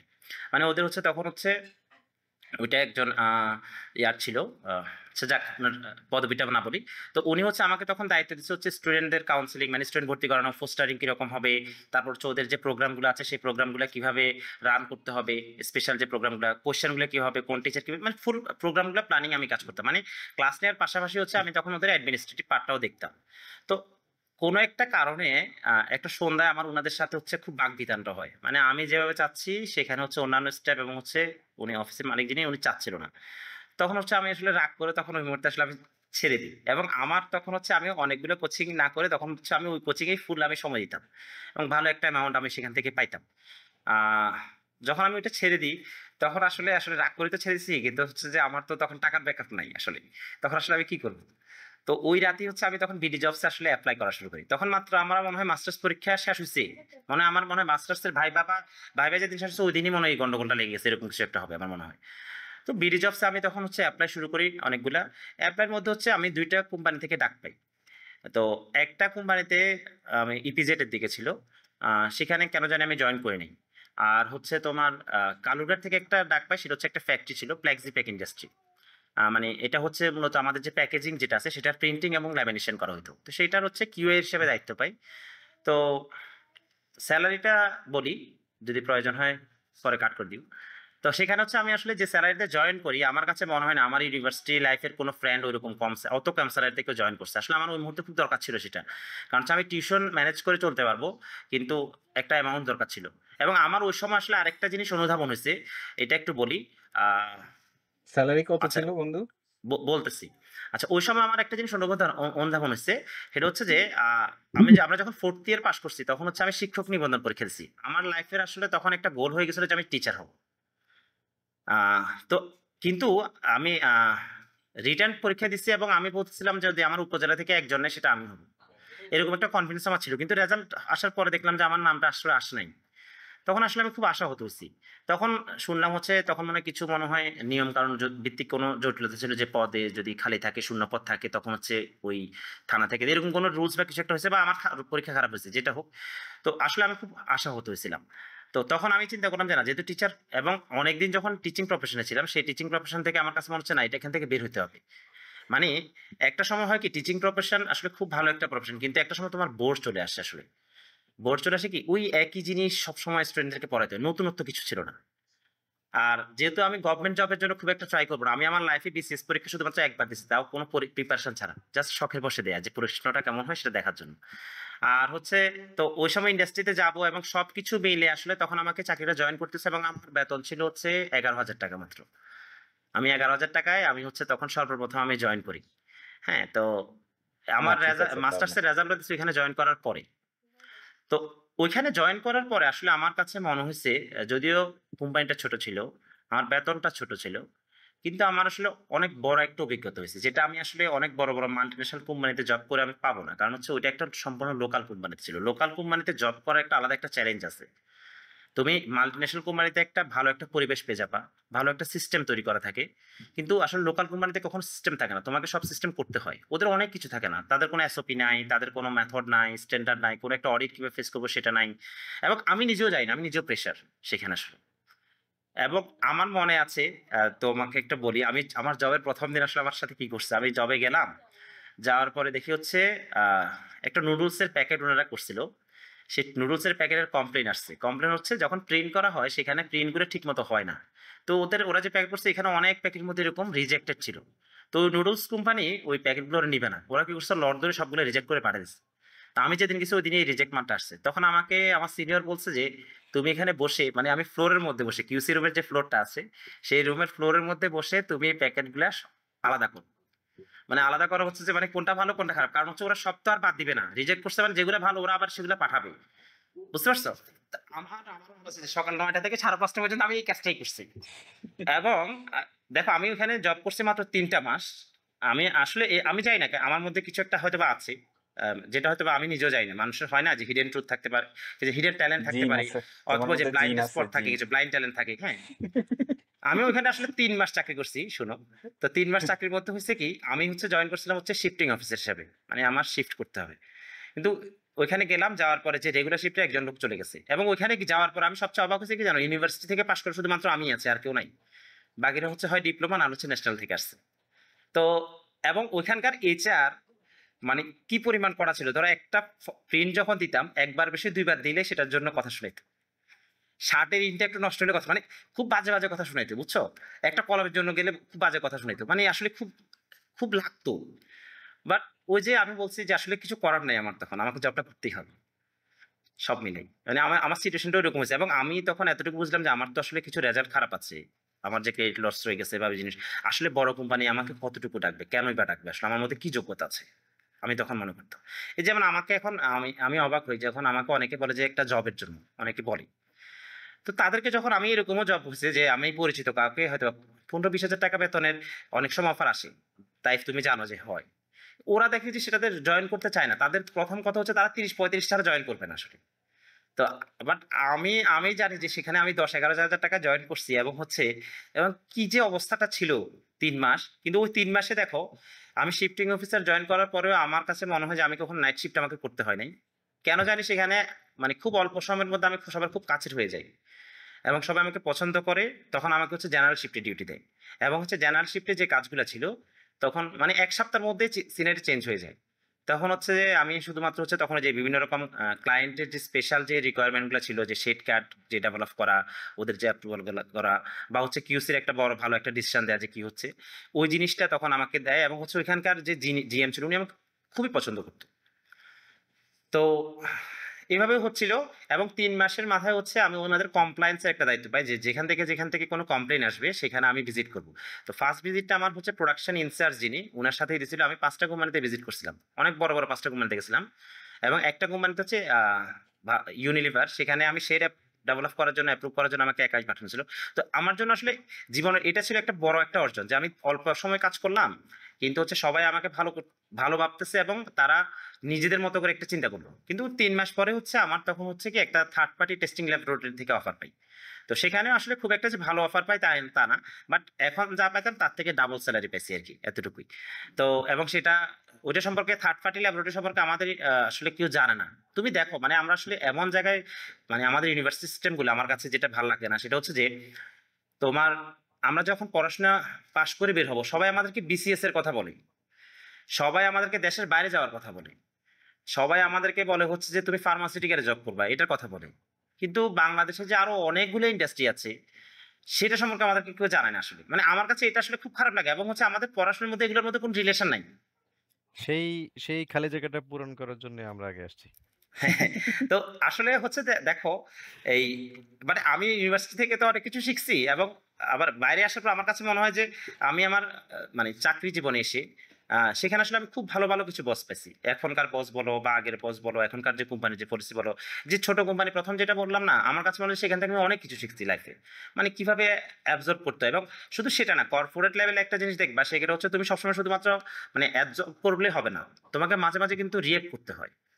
আমি কিন্তু সে রিয়েক্টও সেখান থেকে শিখছি। মানে তুমি যদি সবসময় শুধু শুনেই যা হবে না, মানে প্রতিবাদের যে ভাষা, সে প্রতিবাদটা শিখাও হয়েছে কিন্তু আমার সেই ফার্স্ট জবের 3 মাসের মধ্যেই, যে কিভাবে প্রতিবাদ করতে হয়, কিভাবে নিজের অধিকার নিজেকে আদায় করে নিতে হয়, কিভাবে সবসময় সবকিছু আসলে বিলিয়ে দিলে হবে না। এই নোমান বলো। নোমানকে একটু থামাই তাই ভাই।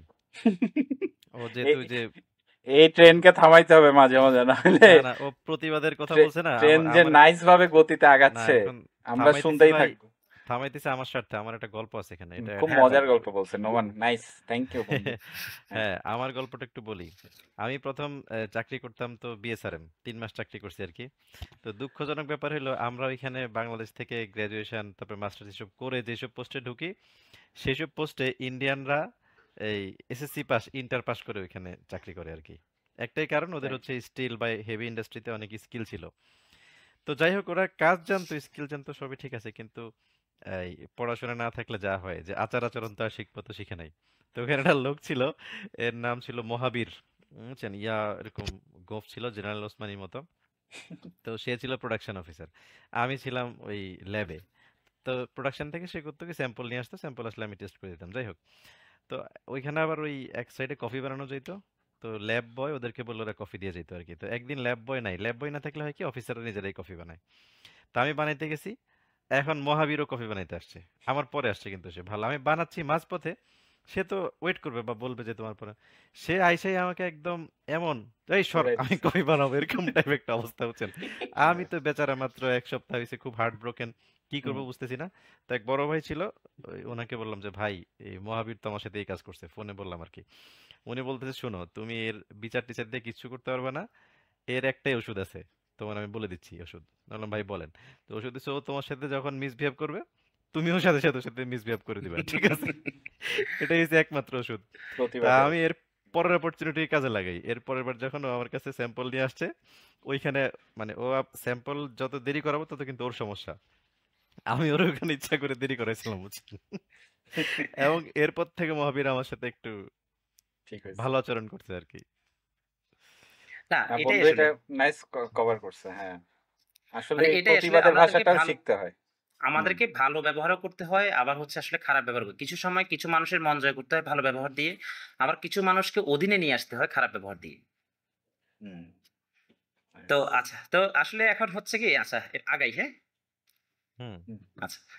তো আসলে এরপরে হচ্ছে যে আমাদের আমি একটা থার্ড পার্টি টেস্টিং ল্যাবরেটরিতে জয়েন করি। তো এবং আমার ওখানে আমি প্রায় ২.৫ থেকে ৩ বছর ছিলাম। আমার কেরিয়ারের আমার কাছে মনে হয় যে যত রূপকার বা যা কিছু হয় সেখান থেকে আসলে আমার সৃষ্টি আসলে এসব। মানে আমি আসলে ওই কোম্পানির প্রতি প্রচুর পরিমাণে কৃতজ্ঞ। তাইফও আমার সাথে সেখানে ছিল। এটা তাইফ কি জানো চিটং এ? হ্যাঁ, চিটং। আমি ইন্টারটেক। আসলে তখনও আমি ঢাকায় আসলে ইন্টারটেক। কখন কোনো পরীক্ষা দিই নাই এর মধ্যে। কোন ডিপার্টমেন্ট নোমান? আমি ছিলাম হচ্ছে, আচ্ছা হ্যাঁ, ওইখানে ছিল আমি হচ্ছে থার্ড পার্টি টেস্টিং ল্যাবে, যদিও এটা হচ্ছে গার্মেন্টস রিলেটেড ছিল। মানে গার্মেন্টস এর যে টেক্সটাইল যে প্রোডাক্টগুলো ছিল সেগুলো টেস্টিং ল্যাবরেটরি, এবং আমি ছিলাম সেখানে অ্যানালিটিক্যাল কেমিস্ট। আচ্ছা। তো সেখানে কাজটা ছোট করে একটু ব্রিফ করি। সেখানে হচ্ছে আসলে মানে আমি সেখানে যাওয়ার পর আসলে অনেকগুলো জিনিস আমি বুঝতে পারি, আমি এবং তাইফ আসলে আসলে কি হচ্ছে। বাট এরকম অন্যান্য যে সেক্টর হওয়া উচিত ছিল, মানে শুধু টেক্সটাইল সেক্টর না, সেটা আসলে আমাদের যেমন যে ডায়াগনস্টিক সেন্টারগুলো আছে সেখানে আসলে এই ধরনের সিস্টেম আনা উচিত ছিল, কিন্তু আসলে আমরা সেটা পারিনি, আমরা ব্যর্থ। কেন বলতেছি দেখো, সেখানে হচ্ছে যে টেক্সটাইল যে গার্মেন্টস গুলো আমাদের আছে, সেখানে হচ্ছে আমি ছিলাম হচ্ছে রেস্ট্রিক্টেড সাবস্টেন্স লিস্ট, যেটা ছিল আরএসএল টেস্টিং এ। মূলত সেখানে হচ্ছে যে আমাদের যে গার্মেন্টস গুলো করা হয়, টেক্সটাইল আইটেম গুলো করা হয়, সেখানে এমন কোনো কিছু আছে কিনা যেটা ইউরোপিয়ান ইউনিয়ন দ্বারা রেস্ট্রিক্টেড। আই মিন কোনো হেভি মেটাল আছে কিনা, কোনো অ্যাজো আছে কিনা যেটা তোমার কার্সিনোজেনিক, তো কোনো থ্যালেট কম্পাউন্ড রয়েছে কিনা যেটা কার্সিনোজেনিক হয়, বা পিবিসি আছে কিনা, নিকেল রয়েছে কিনা, ফর্মালডিহাইড আছে কিনা, ক্রোমিয়াম আছে কিনা, হ্যাঁ, এই ধরনের টেস্টগুলো করা হতো। এবং এগুলো করা হতো GC, MS, HPLC, UV visible spectrometer, atomic absorption, এবং হচ্ছে আইসিপিএমএস।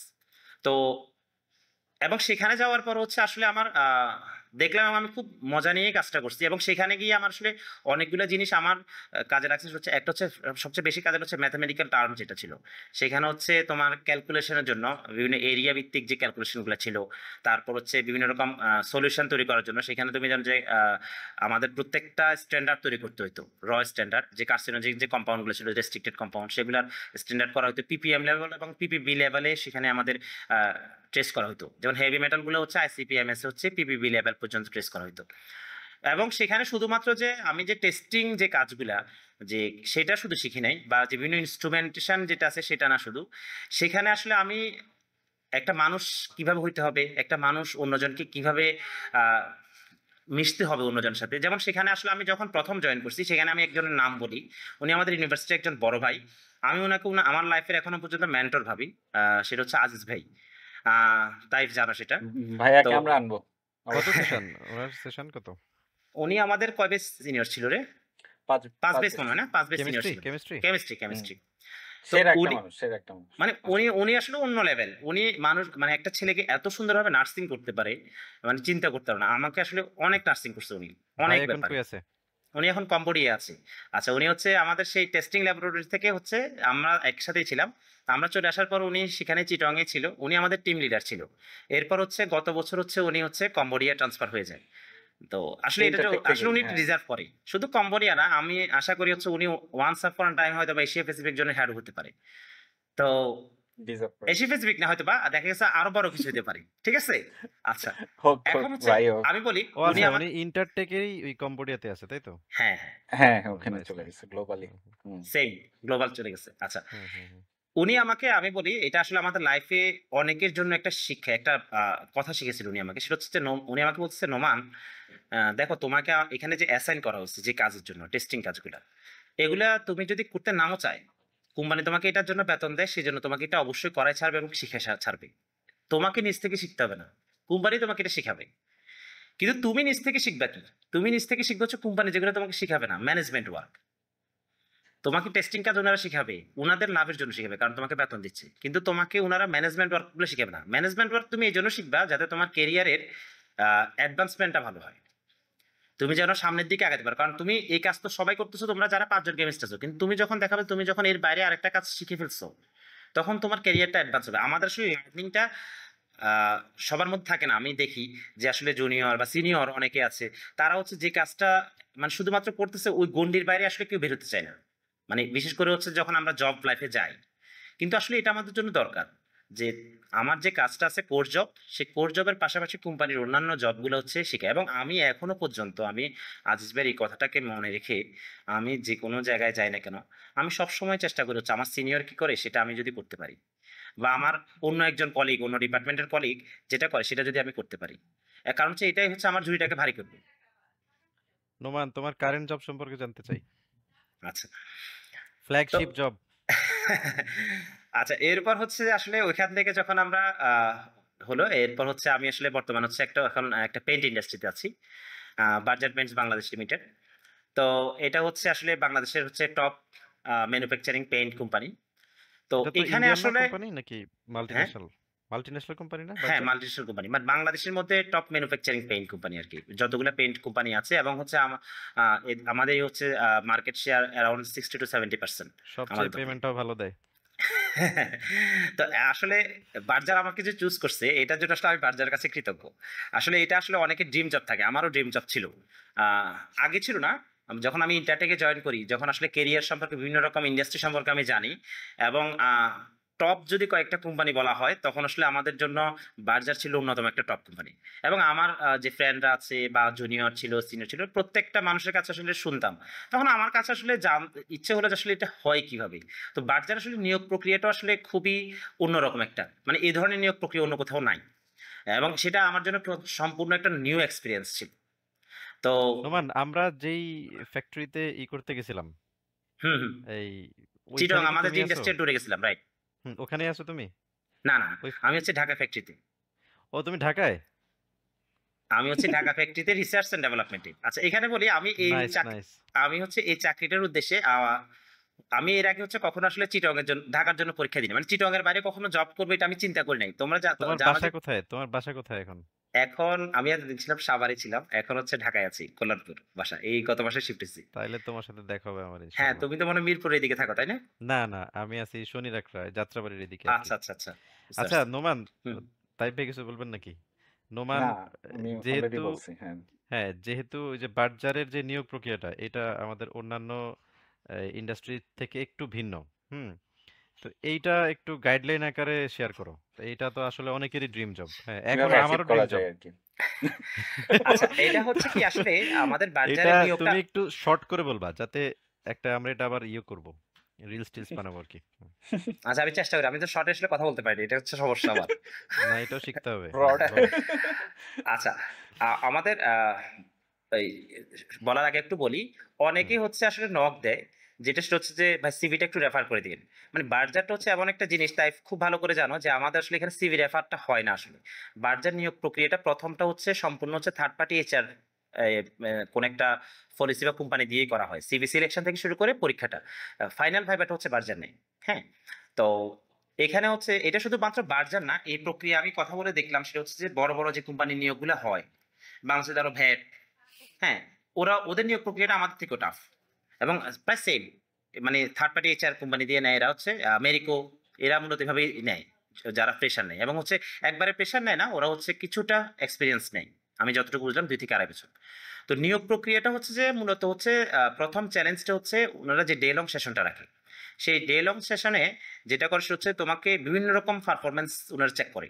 সেখানে ডিবেট থাকে, সেখানে হচ্ছে রিটেন এক্সাম থাকে, সেখানে প্রেজেন্টেশন থাকে, সেখানে হচ্ছে ইনস্ট্যান্ট ভাইভা থাকে, বিভিন্ন রকম অ্যাক্টিভিটি। প্রায় আমার মনে হচ্ছে আমাদের মনে হয় 6টা বা 7টা ছিল। হ্যাঁ, প্রেজেন্টেশন তৈরি করতে হচ্ছে এবং সেটা প্রেজেন্টেশনটা আবার প্রেজেন্ট করতে হয়েছে, আবার কোশ্চেন আনসার সেশনে সেটা দিতে হয়েছে। তো এই যে এই জিনিসটা আসলে হয় কি, তুমি যদি কোনো বই বা তুমি যদি খুব ভালো স্টুডেন্ট হও যে শুধুমাত্র সেটা দিয়ে হবে তা না। তোমার লাইফ লেসন, তুমি আসলে সামাজিকভাবে কতটুকু অ্যাক্টিভ, তুমি আসলে সোশ্যাল অ্যাক্টিভিটি কতটুকু, সবকিছু মিলাই একটা মানুষের পারফরমেন্সটা আসলে। বার্জার শুধুমাত্র ট্যালেন্ট খুঁজে না, মূলত সেটা খুঁজে ওভারঅল একটা প্যাকেজ। আচ্ছা নোমান, প্রত্যেকটা স্টেপেই তো লোক ফিল্টার হয়ে যায়, তাই না? না, ফুল ডে লং সেশনে কোনো ফিল্টার হয় না। আচ্ছা। ফুল ডে লং সেশনে হচ্ছে তোমার পুরোটা পরীক্ষা হয়, সেখান থেকে হচ্ছে মার্কিং এর মাধ্যমে টোটাল মার্কে যে ফার্স্ট সেকেন্ড থার্ড বা টোটাল 4 জন 5 জন সিলেক্ট করে, সেই 4 জন বা 5 জনকে হচ্ছে ফাইনাল ভাইবার জন্য পাঠানো হয়। এবং ফাইনাল ভাইবাটা হচ্ছে এখানে এসে আসলে আমাদের কিছু স্ক্রিনিং, যেহেতু আমরা কেমিস্ট্রি স্টুডেন্টগুলো হচ্ছে হয় কিউএ না হলে R&D তে আসবে। এই যে 4-5 জনের সিলেকশন তো হইছে, এটার কতজন থেকে 4-5 জন হয়েছে সিলেকশনটা? এটা অ্যারাউন্ড 30 থেকে 40 জন, আচ্ছা। 30 থেকে 40 জন থেকে হচ্ছে 4-5 জন হয়। তো আমরা যেহেতু কেমিস্ট্রি সেশন নিয়ে কথা বলতেছি, কেমিস্ট্রি হচ্ছে কিউএ এবং রিসার্চ R&D ডিপার্টমেন্টেই মূলত নিয়োগটা হয় কেমিস্ট্রি থেকে।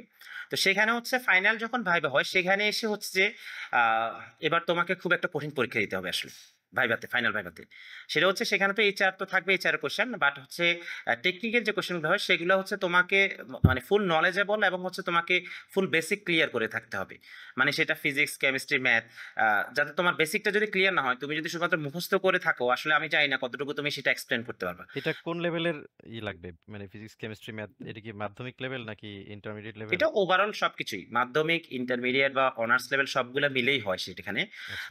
আর হচ্ছে যে সেখানে আরেকটা জিনিস হচ্ছে, যেহেতু ওনারা 2 থেকে 2.5 বছরের এক্সপিরিয়েন্স নেয়, সেখানে ওনারা আরেকটা জিনিস জোর দেয় আমি দেখলাম, সেটা হচ্ছে তুমি প্রিভিয়াস যে জবটা করছো সেখান থেকে আসলে কতটুকু নলেজ নিতে পারছো, নিজেকে রিচ করতে পারছো। মানে আমার এক্সপেরিয়েন্স অন্য ফিল্ডে হইলেও সমস্যা নাই, তাই না, তো? অন্য ফিল্ডে হলে সমস্যা নেই, কারণ হচ্ছে এখানে হচ্ছে ভেরিয়েশনটা রাখি। কারণ হচ্ছে শুধুমাত্র হুম। পেইন্ট ইন্ডাস্ট্রি থেকে নিলে আসলে মানে বার্জার আসলে কেন আসলে 1 নাম্বার, কারণ হচ্ছে সেখানে শুধুমাত্র পেইন্ট ইন্ডাস্ট্রির এক্সপিরিয়েন্স নয়, সেখানে হুম। ফার্মাসিউটিক্যাল আছে, সেখানে হচ্ছে এই যে অ্যানালিটিক্যাল কেমিস্ট আছে, কারণ হচ্ছে সে জিসিটা জানবে, এইচপিএসটা জানবে, সেখানে অন্যান্য যে ডিপার্টমেন্টগুলো আছে প্রত্যেকটা ডিপার্টমেন্ট থেকে আনা হয়েছে। কেন পেইন্ট ইন্ডাস্ট্রিটা হচ্ছে কি, আসলে পেইন্ট ইন্ডাস্ট্রি আসলে অনেক ভাস্ট একটা ইন্ডাস্ট্রি। আমি আসলে পেইন্ট ইন্ডাস্ট্রিতে জয়েন করার আগে আমার কখনো চিন্তাই ছিল না যে পেইন্ট ইন্ডাস্ট্রি এত বড়। যদি আমরা পেইন্ট ইন্ডাস্ট্রিতে যাই, আমার কাছে মনে হয় যে কেমিস্ট্রির 70 থেকে 80% কেমিক্যাল পেইন্ট ইন্ডাস্ট্রিতে ইউজ হয়। মানে তুমি আচ্ছা, বিশ্বাস করতে পারবে না। হুম। পেইন্টের ফ্যাক্টরিতে কোন কোন সাবজেক্টের লোক কাজ করে? পেইন্টের ফ্যাক্টরিতে হচ্ছে এখানে তো কেমিস্ট্রি অবশ্যই প্রথমত, তারপর হচ্ছে ইঞ্জিনিয়ারিং টিম লাগে যারা প্রোডাকশনটা কন্ট্রোল করতেছে। সেখানে হচ্ছে আবার কমার্স ব্যাকগ্রাউন্ডে যারা আছে, সাপ্লাই চেইনটা আসে। তারপর হচ্ছে তোমার এই যে ডেলিভারি বা হচ্ছে যে যে জিনিসগুলো আছে ওগুলো মানে জেনারেল যে ডিপার্টমেন্টগুলো আছে, ডিস্ট্রিবিউশন, হ্যাঁ, র মেটেরিয়াল, যে ইনভেন্টরি, এগুলোর জন্য অন্যান্য ডিপার্টমেন্টের কাজগুলো আসে। ওভারঅল দেখা গেছে তোমার প্রত্যেকটা সাবজেক্ট থেকে কেউ না কেউ আছে। বাট কোর তুমি R&D তে? যদি শুধুমাত্র R&D এবং কিউএ যদি করি, সেখানে শুধুমাত্র কেমিস্ট্রি। মানে অ্যাপ্লাইড কেমিস্ট্রি আছে নাকি শুধু কেমিস্ট? অ্যাপ্লাইড বা কেমিস্ট্রি আসে, কেমিক্যাল কেমিক্যাল ইঞ্জিনিয়ারিং ইঞ্জিনিয়ার, আসে, মানে কেমিস্ট্রি রিলেটেড থাকে, chemical engineer, applied chemistry, field chemistry. Biochemistry তো এরকম তো না, নাই। বায়োকেমিস্ট্রিটা হচ্ছে, বায়োকেমিস্ট্রি এবং মাইক্রোবায়োলজিটা হচ্ছে তোমার আসে যদি সেখানে যদি আমরা যদি যে মাইক্রোবায়োল টেস্টটা করি, সেক্ষেত্রে তুমি হয়তো বা জানো পেইন্ট ইন্ডাস্ট্রি একটা গুরুত্বপূর্ণ জিনিস হচ্ছে যে আমাদের মানে আসলে পেইন্ট আসলে কতটুকু ডিউরেবল হচ্ছে, কতটুকু হুম, হুম, হুম। ফাঙ্গাল রেজিস্ট্যান্ট হচ্ছে বা হচ্ছে অ্যালজি রেজিস্ট্যান্স হচ্ছে।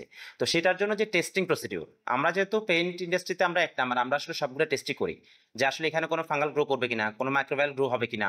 এটার জন্য অবশ্যই বায়োকেমিস্ট্রি এবং মাইক্রোবায়োলজি প্রয়োজন হচ্ছে। তো সেটা তো আর আমরা করি না, এটা ওই ডিপার্টমেন্ট থেকে হয়। হুম, হুম। আমরা হচ্ছে মূলত হচ্ছে কেমিস্ট্রি আসলে এখানে কাজ কি, কেমিস্ট্রির কাজটা হচ্ছে আসলে আচ্ছা আমি আমার বর্তমান জব সম্পর্কে একটু বলি। এবার আসলে এখানে হুম। আমরা করি কি আসলে, যতটুকু বলা যায় সেটা হচ্ছে যে ফর্মুলেশন। তুমি বুঝো যে আসলে ওয়ার্ল্ড ওয়াইড তো পেইন্ট হচ্ছে ম্যানুফ্যাকচারিং সিস্টেম, তো সেখানে হচ্ছে কেমিস্ট্রির কিছু জিনিস আছে, এদের যে বাইন্ডার সিস্টেমটা আছে সেখানে আসলে কেমিস্ট্রি খুব ভালো একটা জিনিস।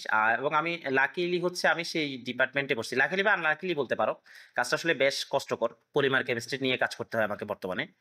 তো সেখানে হচ্ছে ওয়ার্ল্ডে তো আসলে যে কোনো জিনিসেরই ফর্মুলা রেডি করা আছে, যে বাট আমরা যেটা করতেছি সেটা হচ্ছে যে বিভিন্ন র মেটেরিয়াল চেঞ্জ করে ম্যানুফ্যাকচারিং এ কতটুকু ফিজিবল হচ্ছে, কস্ট মিনিমাইজ কতটুকু হচ্ছে, বা কোনটা আসলে কস্ট ফিজিবল হচ্ছে, এই জিনিসটা করার জন্যই হচ্ছে আমরা মূলত পলিমার কেমিস্ট্রিতে বিভিন্ন রকম জিনিসের আমরা চেঞ্জ করি, বিভিন্ন রকম চেঞ্জ করি, এবং সেটা হচ্ছে ফাইনাল প্রোডাক্টে গিয়ে কোনো ইম্প্যাক্ট আসতেছে কিনা সেটাই আমরা টেস্ট করি। তো এই হচ্ছে মূলত ব্যাপার। আর আর কি বলো। আচ্ছা, এখানে কি কোনো, তাই ভাই আমি তো একটা বলে যাচ্ছি, আপনি কিছু কোশ্চেন করেন। আমার একটা কোশ্চেন আসতেছিল মাথায়। না, সেটা বলুন। হচ্ছে এই কোনো মানে সফটওয়্যার ভিত্তিক ডিজাইনের ব্যাপার স্যাপার আছে কিনা? যেমন ফার্মাসিউটিক্যাল আছে একটা যে আহ, ওটাকে কি বলে, ডিওই কিছু আমরা ব্যাচ বানাই, মানে আগে কিছু ডিজাইন করে নিয়ে থিওরিটিক্যালি যে আমি 14টা ব্যাচ বানাবো, এর মধ্যে থেকে আমার একটা একটা কোয়ালিটি কমপ্লাই করবেই, এরকম কিছু কনসেপ্ট আছে আরকি। অর্থাৎ কম্পিউটেশনাল না, কেমিস্ট্রি টাইপ ব্যাপার আরকি। এখানে আমি বলি ফার্মাসিউটিক্যালের সাথে পেইন্ট ইন্ডাস্ট্রির যে পার্থক্যটা, সেটা হচ্ছে যে দেখো ফার্মাসিউটিক্যালে কিন্তু তুমি খুব একটা জিনিস চেঞ্জ করতে পারবা না। মানে হুম, হুম। যে কেমিক্যালটা যেটা তোমার যে কাজের জন্য প্রয়োজন, তুমি সেটাই বানাইতে পারতেছো। সেটার মধ্যে হয়তো বা ফর্মুলেশনে কিছু জিনিস আসতেছে। কিন্তু পেইন্ট ইন্ডাস্ট্রিটা হচ্ছে সম্পূর্ণ ভিন্ন। মানে তুমি যেভাবে সফটওয়্যার বেসিক বলতেছো, সফটওয়্যারটা হচ্ছে প্রোডাকশনের সফটওয়্যার ইউজ করে। মানে প্রোডাকশন কমানোর জন্য যে পিএল সিস্টেম তুমি বুঝো। হুম, কিন্তু হুম, হুম। আমরা আর&ডি তে আসলে ভাবে সফটওয়্যার বেসিক হয় না। আমাদেরকে আর&ডি বেসিকটা হচ্ছে আমাদেরকে বিভিন্ন জার্নাল পড়তে হয়।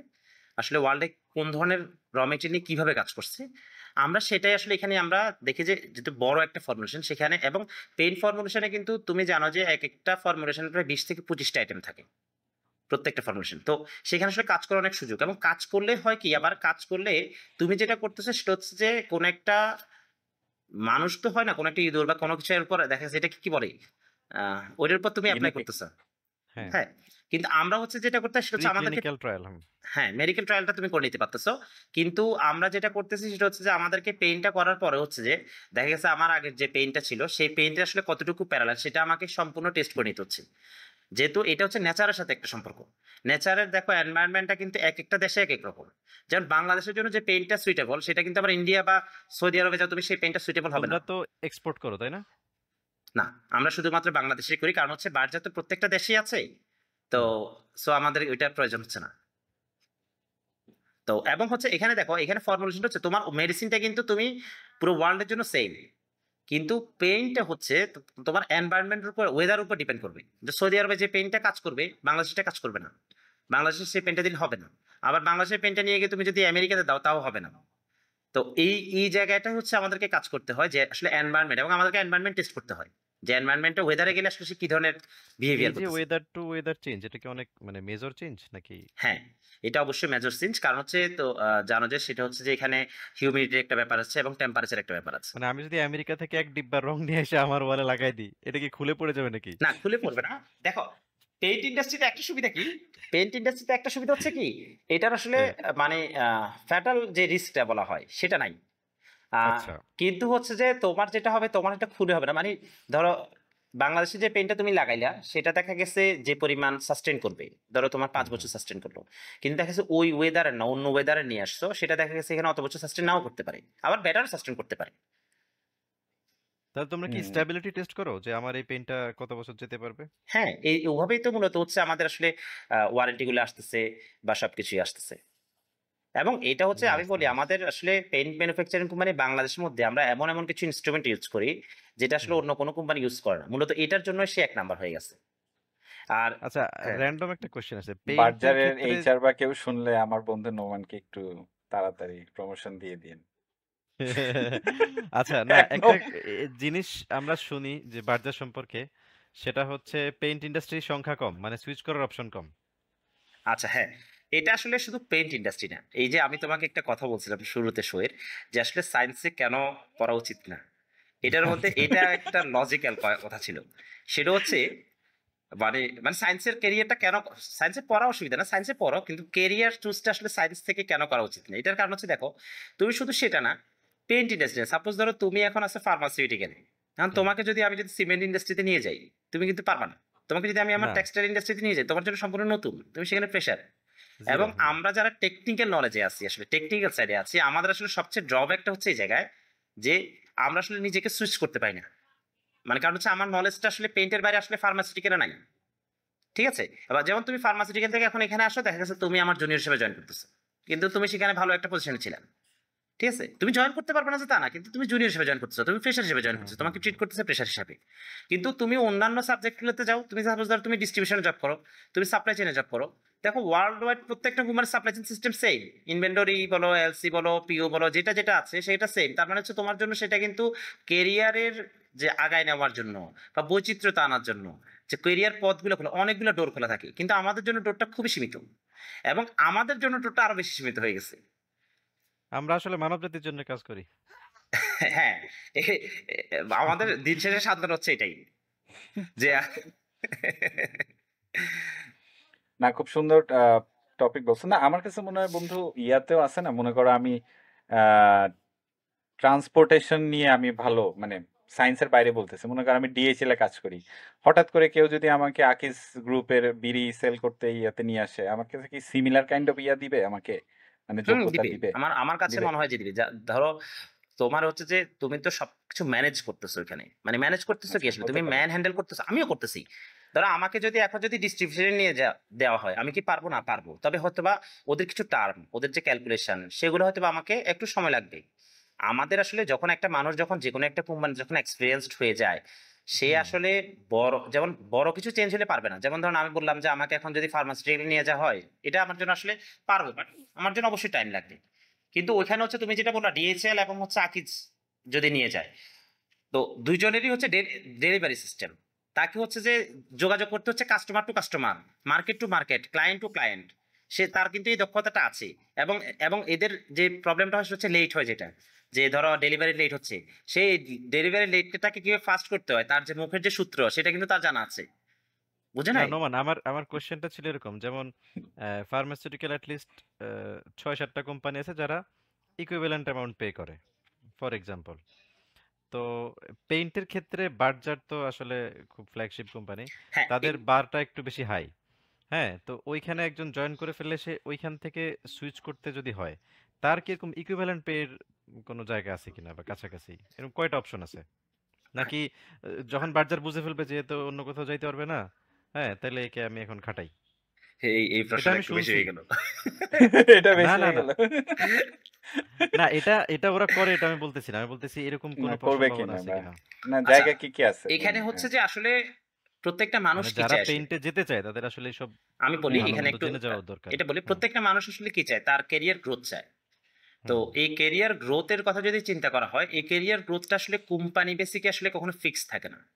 হুম কখনো কখনো ছোট ছোট কোম্পানিগুলো বড় বড় মানুষকে হায়ার করে নেয়। দেখা গেছে আজকে একটা নতুন পেইন্ট কোম্পানি দিচ্ছে, সেই পেইন্ট কোম্পানির ফুল ল্যাবরেটরি সাজানোর জন্য কাউকে প্রয়োজন। সেক্ষেত্রে হুম। কিন্তু সে চিন্তা করবে না হচ্ছে যে এটা কোথাকার, সে কিন্তু চেষ্টা করবে যে সব টপ যে আছে তাকে নিয়ে আসার জন্য, যাতে তার কোম্পানিটা যেন ফার্স্ট হয়।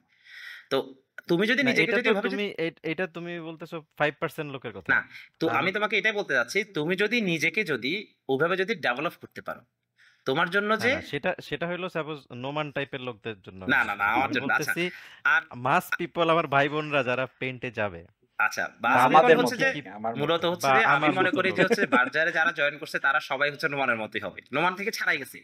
ও তুমি আচ্ছা, মনে করছি তো শোনো, তুমি একটা কথা বলি যে সেটা হচ্ছে যে আমি যখন ট্রিকি বাজারে ছেলে পেলে। আমি যখন বাজারে ফার্স্ট যখন জয়েন করছি, আমি বলি হুম। আসলে আমাদের বাজার আসলে অনেক ট্যালেন্টেড না। এখানে হচ্ছে যে বড় বড় ইউনিভার্সিটির সকল ট্যালেন্টরা এখানে আসছে।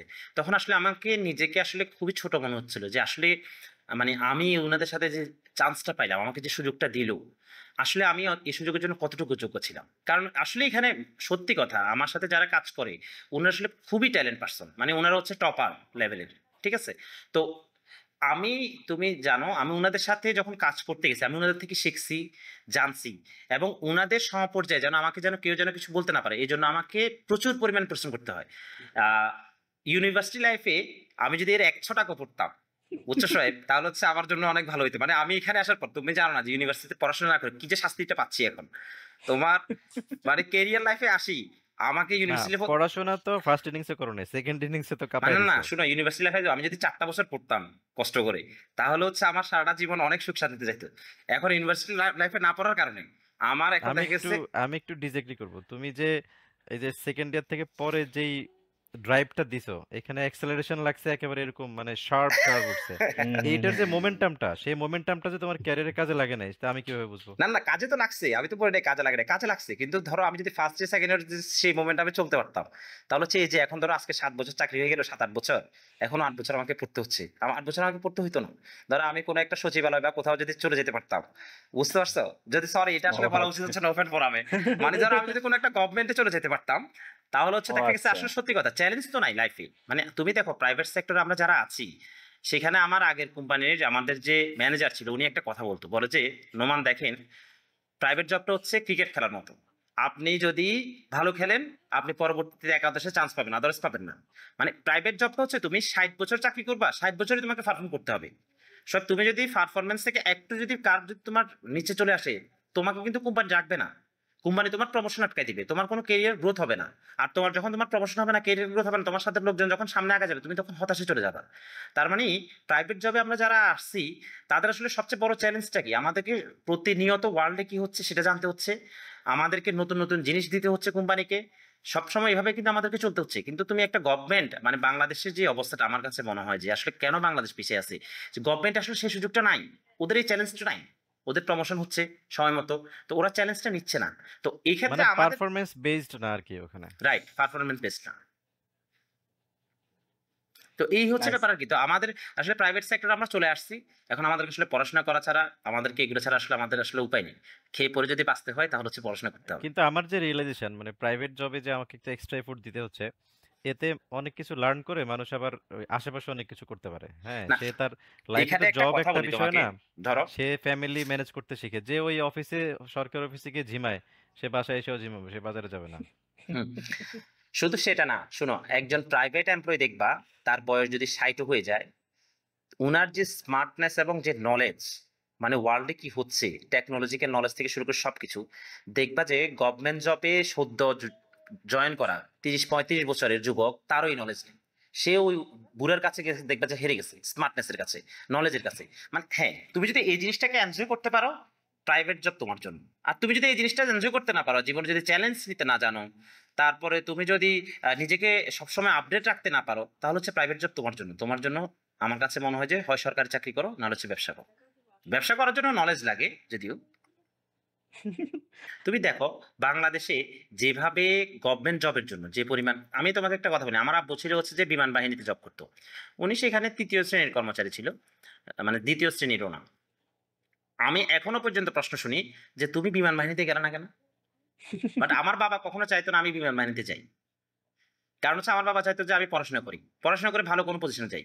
মানে এই যে আমি বলি, মানে আমি তোমাকে বুঝাতে যাচ্ছি আমাদের যে সমাজে যে দুর্নীতি বলো, বা সমাজে যে এই যে গভর্নমেন্ট জবের প্রতি যে ট্রেন্ডটা চালু হয়েছে, এটা কি তোমার আমার মধ্যে এমনি এমনি ডেভেলপ হয়েছে না, সমাজ আমাদেরকে বাধ্য করছে। এই জন্য রাইট। তুমি দেখো একটা ছেলে আমি দেখলাম যে অনার্স পাশ করার পরে 4 থেকে 5টা বছর তার জীবনের সময়টা নষ্ট করে ফেলছে গভর্নমেন্ট জব। তুমি দেখো আমাদের সাথে যারা জব পাইছে তারা কি প্রথম 2 বছরে পাইছে কেউ? না। বিসিএস না, যে কোনো গভর্নমেন্ট জবের কথা বলো, একটা ব্যাংকে চাকরি না, বলো, না, আমি দেখলাম যে তারা 3 থেকে 4 বছর বা 5 বছর 3-4 পরে। বছর। হুম। তুমি বলো যদি সে যদি 3-4 বছর যদি গভর্নমেন্ট জব যদি তার না ক্লিক করতো, তাহলে তার এই ছেলেটার কি হইতো? সে তখন তুমি আমি যে পজিশনে চলে গেছি 5 বছর পরে, সেই ছেলেটা আমার আন্ডারে জুনিয়র হিসেবে জয়েন করতো। তখন এই ছেলেটা আসলে ক্যারিয়ারটা কোথায় পৌঁছে যেত? এখন এই যে এই জিনিসটা আসলে কেউ বোঝে না। আমাদের এখানে যে ওই যে কি জানে কিছু সেশন হয় না, যে ইন্সপিরেশনমূলক সেশন, আমি আসলে এটা পছন্দ করি না। আমাদের না, শোনো আমাদের সায়েন্স, আমরা যখন 9-10 ছিলাম আমাদেরকে ফ্যাসেস শেখানো হতো না, এম ইন লাইফ ডাক্তার হবো বা ইঞ্জিনিয়ার হবো, এর বাইরে কিছু শেখায় না। এটা হুম। যেমন আমাদের টিচারদের একটা ব্যর্থতা, তাই না?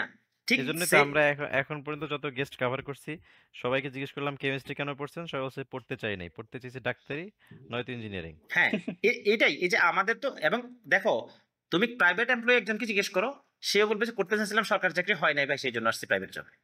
তার জীবনে তো হতাশা এখানেই, বুঝো নাই? এই যে রাইট। ইউনিভার্সিটিতে গেছি আমরা, যাওয়ার পর সে ডাক্তার ইঞ্জিনিয়ার হতে পারে না, তার তো হতাশা। ছেলেপেলেগুলো কেমিস্ট্রি এনজয় করবে কিভাবে? ঠিক হুম। আছে, প্রাইভেট জবে আসছে, তার জীবন তো হতাশা, সে বিসিএস হতে পারেনি। তার তার সাথে তার এক বন্ধু দেখা গেছে বিসিএস, কারণ সমাজ তাকে সম্মান দিচ্ছে। তুমি দেখো আমি বলি, আমি যখন গ্রামে যাই এরকমও আছে, ধরো একজন কনস্টেবল পুলিশের, তাকে মানুষ যে সম্মান দেয়, আমাকে সে সম্মানটুকু দেয় না। কেন? কারণ আমি প্রাইভেট জব করি। কিন্তু আমি যে আমার যে ইউনিভার্সিটি পড়াশোনা, গ্রামের মানুষ তো বুঝে না এটা, অনেকে বুঝে না, সবাই যে বুঝে না তা না, অনেকে বুঝে। গভর্নমেন্ট জব মানে মনে করে যে মানুষ হচ্ছে যে আসলে সিকিউর একটা জব, এবং হচ্ছে যে, এবং আরেকটা জিনিস মনে করো হচ্ছে ধরো তোমার ধরো আত্মীয় স্বজন কেউ একটা যখন গভর্নমেন্ট জব করে, সাপোজ ধরো আমি এখন প্রমোশন পাইলাম, দেখবে হুম। যে আমার বন্ধু বান্ধব কেউ কিন্তু ধরো প্রমোশন পাই, আমি ভালো একটা পজিশনে চলে গেলাম, ম্যানেজার ট্যানেজার হয়ে গেলাম আর কি, জিএম টিএম হয়ে গেলাম, কিন্তু আমার কোনো বন্ধু কিন্তু আমাকে অভিনন্দন জানাই আমাকে পোস্ট করবে না। কিন্তু আমি ধরো ওই কনস্টেবল ছিলাম, সেখান থেকে এসআই হয়েছি, দেখবা যে ছবি সহ ছবি তুলে যে ভাই তো এখন এসআই। এটা কেন জানো? এটা হচ্ছে মানুষ পাওয়ার দেখাতে পছন্দ করে। মানুষ প্রত্যেকটা সময় মনে রাখবা যে এই যে গভর্নমেন্ট জব মূলত এটার জন্য করে যে সে সুযোগ নিতে পারবে, যে আমার অমুক ভাই অমুক মন্ত্রণালয় আছে, আমি সেখানে গিয়ে একটা সুযোগ নিতে পারবো, একটা কাজ আমার ফাস্ট হবে, একটু দুর্নীতিতে আমি আগে যেতে পারবো, যে অবৈধভাবে কোনো একটা কাজ করতে পারবো। মূলত তুমি এই জিনিসটা বন্ধ করতে পারবে না। মূলত এই জিনিসটার জন্য মানুষ গভর্নমেন্ট জবকে প্রায়োরিটি দেয়, মনে হয় যে এটা একটা পাওয়ার, মানে মানুষ তো পাওয়ার পছন্দ করে। আমি আমার মতো প্রাইভেট এমপ্লয়ির আবার কিসের পাওয়ার? না, কেউ নিশ্চয়ই ভালো চিন্তা থেকেও যায় যে জনগণকে সেবা করবে। শোনো, আমি তোমাকে বলি, এই যে এই কথাটার আমি সম্পূর্ণ বিরোধী। আমি মনে করি, শোনো, এই যে আমার বন্ধু, আমার ভাই যারা বর্তমানে বিসিএস বিভিন্ন রকম ইয়াতে যাচ্ছে, মন্ত্রণালয়ে যাচ্ছে, আমরা তো মনে করি যে তারা অবশ্যই সৎ। কিন্তু তোমার কি মনে হয় তারা সৎ আছে? আমার মনে হয় না তারা সৎ আছে। তারা সৎ থাকতে পারবে না। সিস্টেম না, তাদেরকে খারাপ করে ফেলবে। অনেকেই আছে, তবে হয়তো কম সংখ্যায়, বাট বুঝছো? না, সে সৎ থাকলে সে তো সৎভাবে কোনো কাজ করতে পারতেছে না। সে সৎ থেকে লাভ কি? সে যদি সৎ থেকে যদি কোনো সিস্টেম চেঞ্জ করতে পারতো তাহলে আমার লাভ হতো, দেশের লাভ হতো। সে তো সেটা করতে পারছে না। আর আরেকটা জিনিস আমার কাছে কি জানো?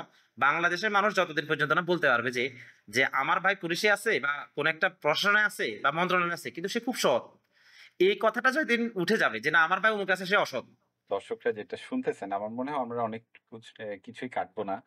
তো এইটাও আসলে একটা ডিবেট, মানে মনোদ্বন্দ্বে থাকে সবাই যে আসলে কি হবে। আমার মনে হয় শোয়েব ভাই, নোমান ভাইয়ের যে এখন যে সুন্দর একটা দ্বন্দ্ব মানে যেটা বলবো আর কি বিতর্ক টাইপের, যেটা খুবই উপকারী। কারণ এই দ্বন্দ্বে সবাই থাকে যে আসলে আমি কি সরকারিতে যাব না বেসরকারি। এখানে নোমান ভাইয়ের পার্সপেক্টিভ তুলে ধরছে, উনি যেটা দেখছেন, আর মাহবুব ভাইও উনি যেটা দেখছেন উনি তুলে ধরছেন। তা আমার কাছে আসলে নন ভাই যারা কেমিস্ট্রি পড়তেছে তাদের দিকে আবার একটু ফেরত যাই। আমরা জেনারেলে অনেকটুকু কথা বলছি। কোনো ছেলে আজকে ইয়া করলো যে আমি টপ ক্লাস এমএনসি অর্থাৎ মাল্টিন্যাশনাল কোম্পানিতে জব করতে চাই।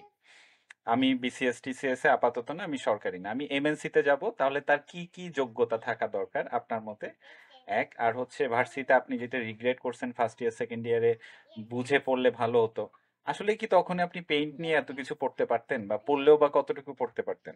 তো এই জায়গার কোয়েশ্চেনটা আমার কাছে থাকলো যে আপনি কি কি সাজেশন দিবেন ওই সময়ের নোমানকে, মানে বর্তমানের একটা নোমান যে গ্রো করতে আছে, যে বার্জার বা এমএনসি বা মনে করেন ইউনিলিভারে জব করতে চায়, তার প্রিপারেশনটা কেমন হইতে হবে? আচ্ছা, এটা হচ্ছে আসলে প্রথমত হচ্ছে যে আমাদের যে ইউনিভার্সিটিতে যে পড়াশোনাগুলো করা হয় সেটা আসলে জব রিলেটেড কতটুকু, সেটা একটা প্রশ্ন সাপেক্ষ। কিন্তু ব্যাপারটা হচ্ছে কি, ইউনিভার্সিটি পড়াশোনাটা তো আসলে নির্দিষ্ট কোনো জবের জন্য পড়ায় না। সেটা হচ্ছে যে আমাদেরকে আসলে একটা বেসিক রেডি করে দেওয়ার জন্য তৈরি করা হয়। প্রত্যেকটা জিনিসের কোনো না কোনো আসলে রিলেশন থাকেই। তুমি যেমন ধরো আমাকে হয়তো বা ইউনিভার্সিটিতে এএস কিভাবে চালাতে হয়, জিসিএমএস কিভাবে চালাতে হয় সেটা আমাকে শিখায় নাই। শেখানো উচিত ছিল।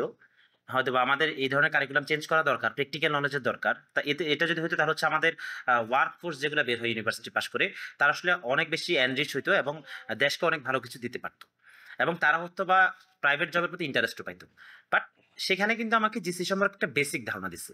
সেই বেসিক ধারণা দিয়ে যদি কেউ যদি সেটা যদি এটার সাথে লিঙ্ক আপ করতে পারে, বা ধরো আমরা যে একটা কেমিস্ট্রি যে একটা রিয়েকশন, সাপোজ ধরো আমরা একটা স্টারিফিকেশন রিয়েকশন শিখলাম, সেই স্টারিফিকেশন রিয়েকশনটা আসলে কিছুই না, কিন্তু সেই স্টারিফিকেশন রিয়েকশন দিয়ে দেখা গেছে কোন একটা ইন্ডাস্ট্রি চলতেছে। হ্যাঁ, অনেকটা ইন্ডাস্ট্রি কিন্তু স্টারিফিকেশন রিয়েকশন, পলিমার আমরা যে পড়তেছি, পলিমার আমরা বেসিক কিছু রিয়েকশন শিখে আসছি। হ্যাঁ, নাইলন 6 হলো বা পলিইথিলিন হলো, হ্যাঁ, পলিভিনিল ক্লোরাইড হলো, যে এগুলো আসলে কিছুই না, জাস্ট একটা রিয়েকশন। কিন্তু এটা তোমাকে তখনই বুস্ট আপ করবে যখন তুমি বড় একটা পলিমার কেমিস্ট্রিতে গেলা, সেই বড় পলিমার নিয়ে যখন কাজ করতেছো তখন তোমাকে কিন্তু বুস্ট আপ করবে। এই জন্য যে আসলে ইউনিভার্সিটি পড়াশোনা যে একবার বাদ দিয়ে আমার মতো যে আগে যেতে হবে তা না। তবে হ্যাঁ, প্রাইভেট জবে আসলে যেটা হবে সেটা হচ্ছে যে মানে ওইখান থেকে তো পড়ে আসছো, যে নলেজটা আছে সেই নলেজের উপর কনফিডেন্ট লেভেল রেখে যে আমি সব পারি, আমি জানি, আমি আর কোনো কিছু জানার দরকার নাই, এই জিনিসটা যদি হয় তাহলে হচ্ছে ক্যারিয়ারে কিন্তু আবার আগানো যাবে। ক্যারিয়ারে আগাইতে হলে সেখানে কিন্তু এসে আবার সেখানে পরিশ্রম করতে হবে। এখন আসে আরেকটা কোশ্চেন আনসার, আসলে আমাদেরকে যদি আমরা যদি ভালো একটা এমএনসি তে যেতে চাই, ভালো একটা প্রাইভেট কোম্পানিতে যেতে চাই, তাহলে হচ্ছে আমাদের আসলে প্রিপারেশনটা কিভাবে হওয়া উচিত।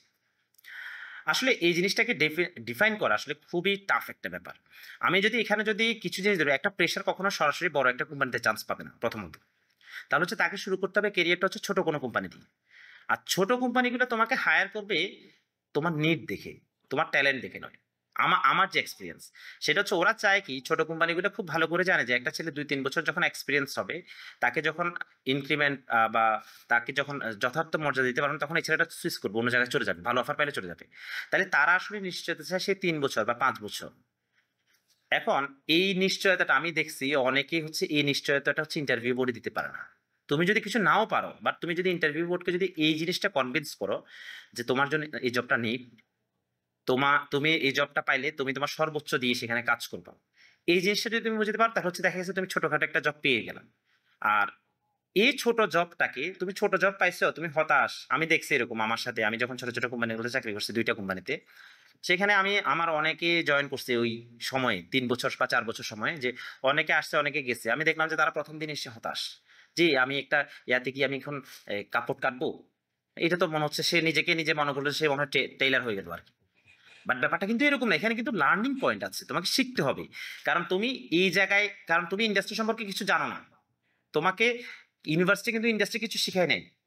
মাহ শোয়েব ভাই মনে আছে আপনার? দেখেন আমরা তখন এই যে পিপেটিং করতাম তাই না, হুম মাস্টার্স হুম এর সময় আমার মনে আছে আমাদের তো অটো ওই যে পিপেট ইয়াগুলো দিল, পাম্পগুলো দিল।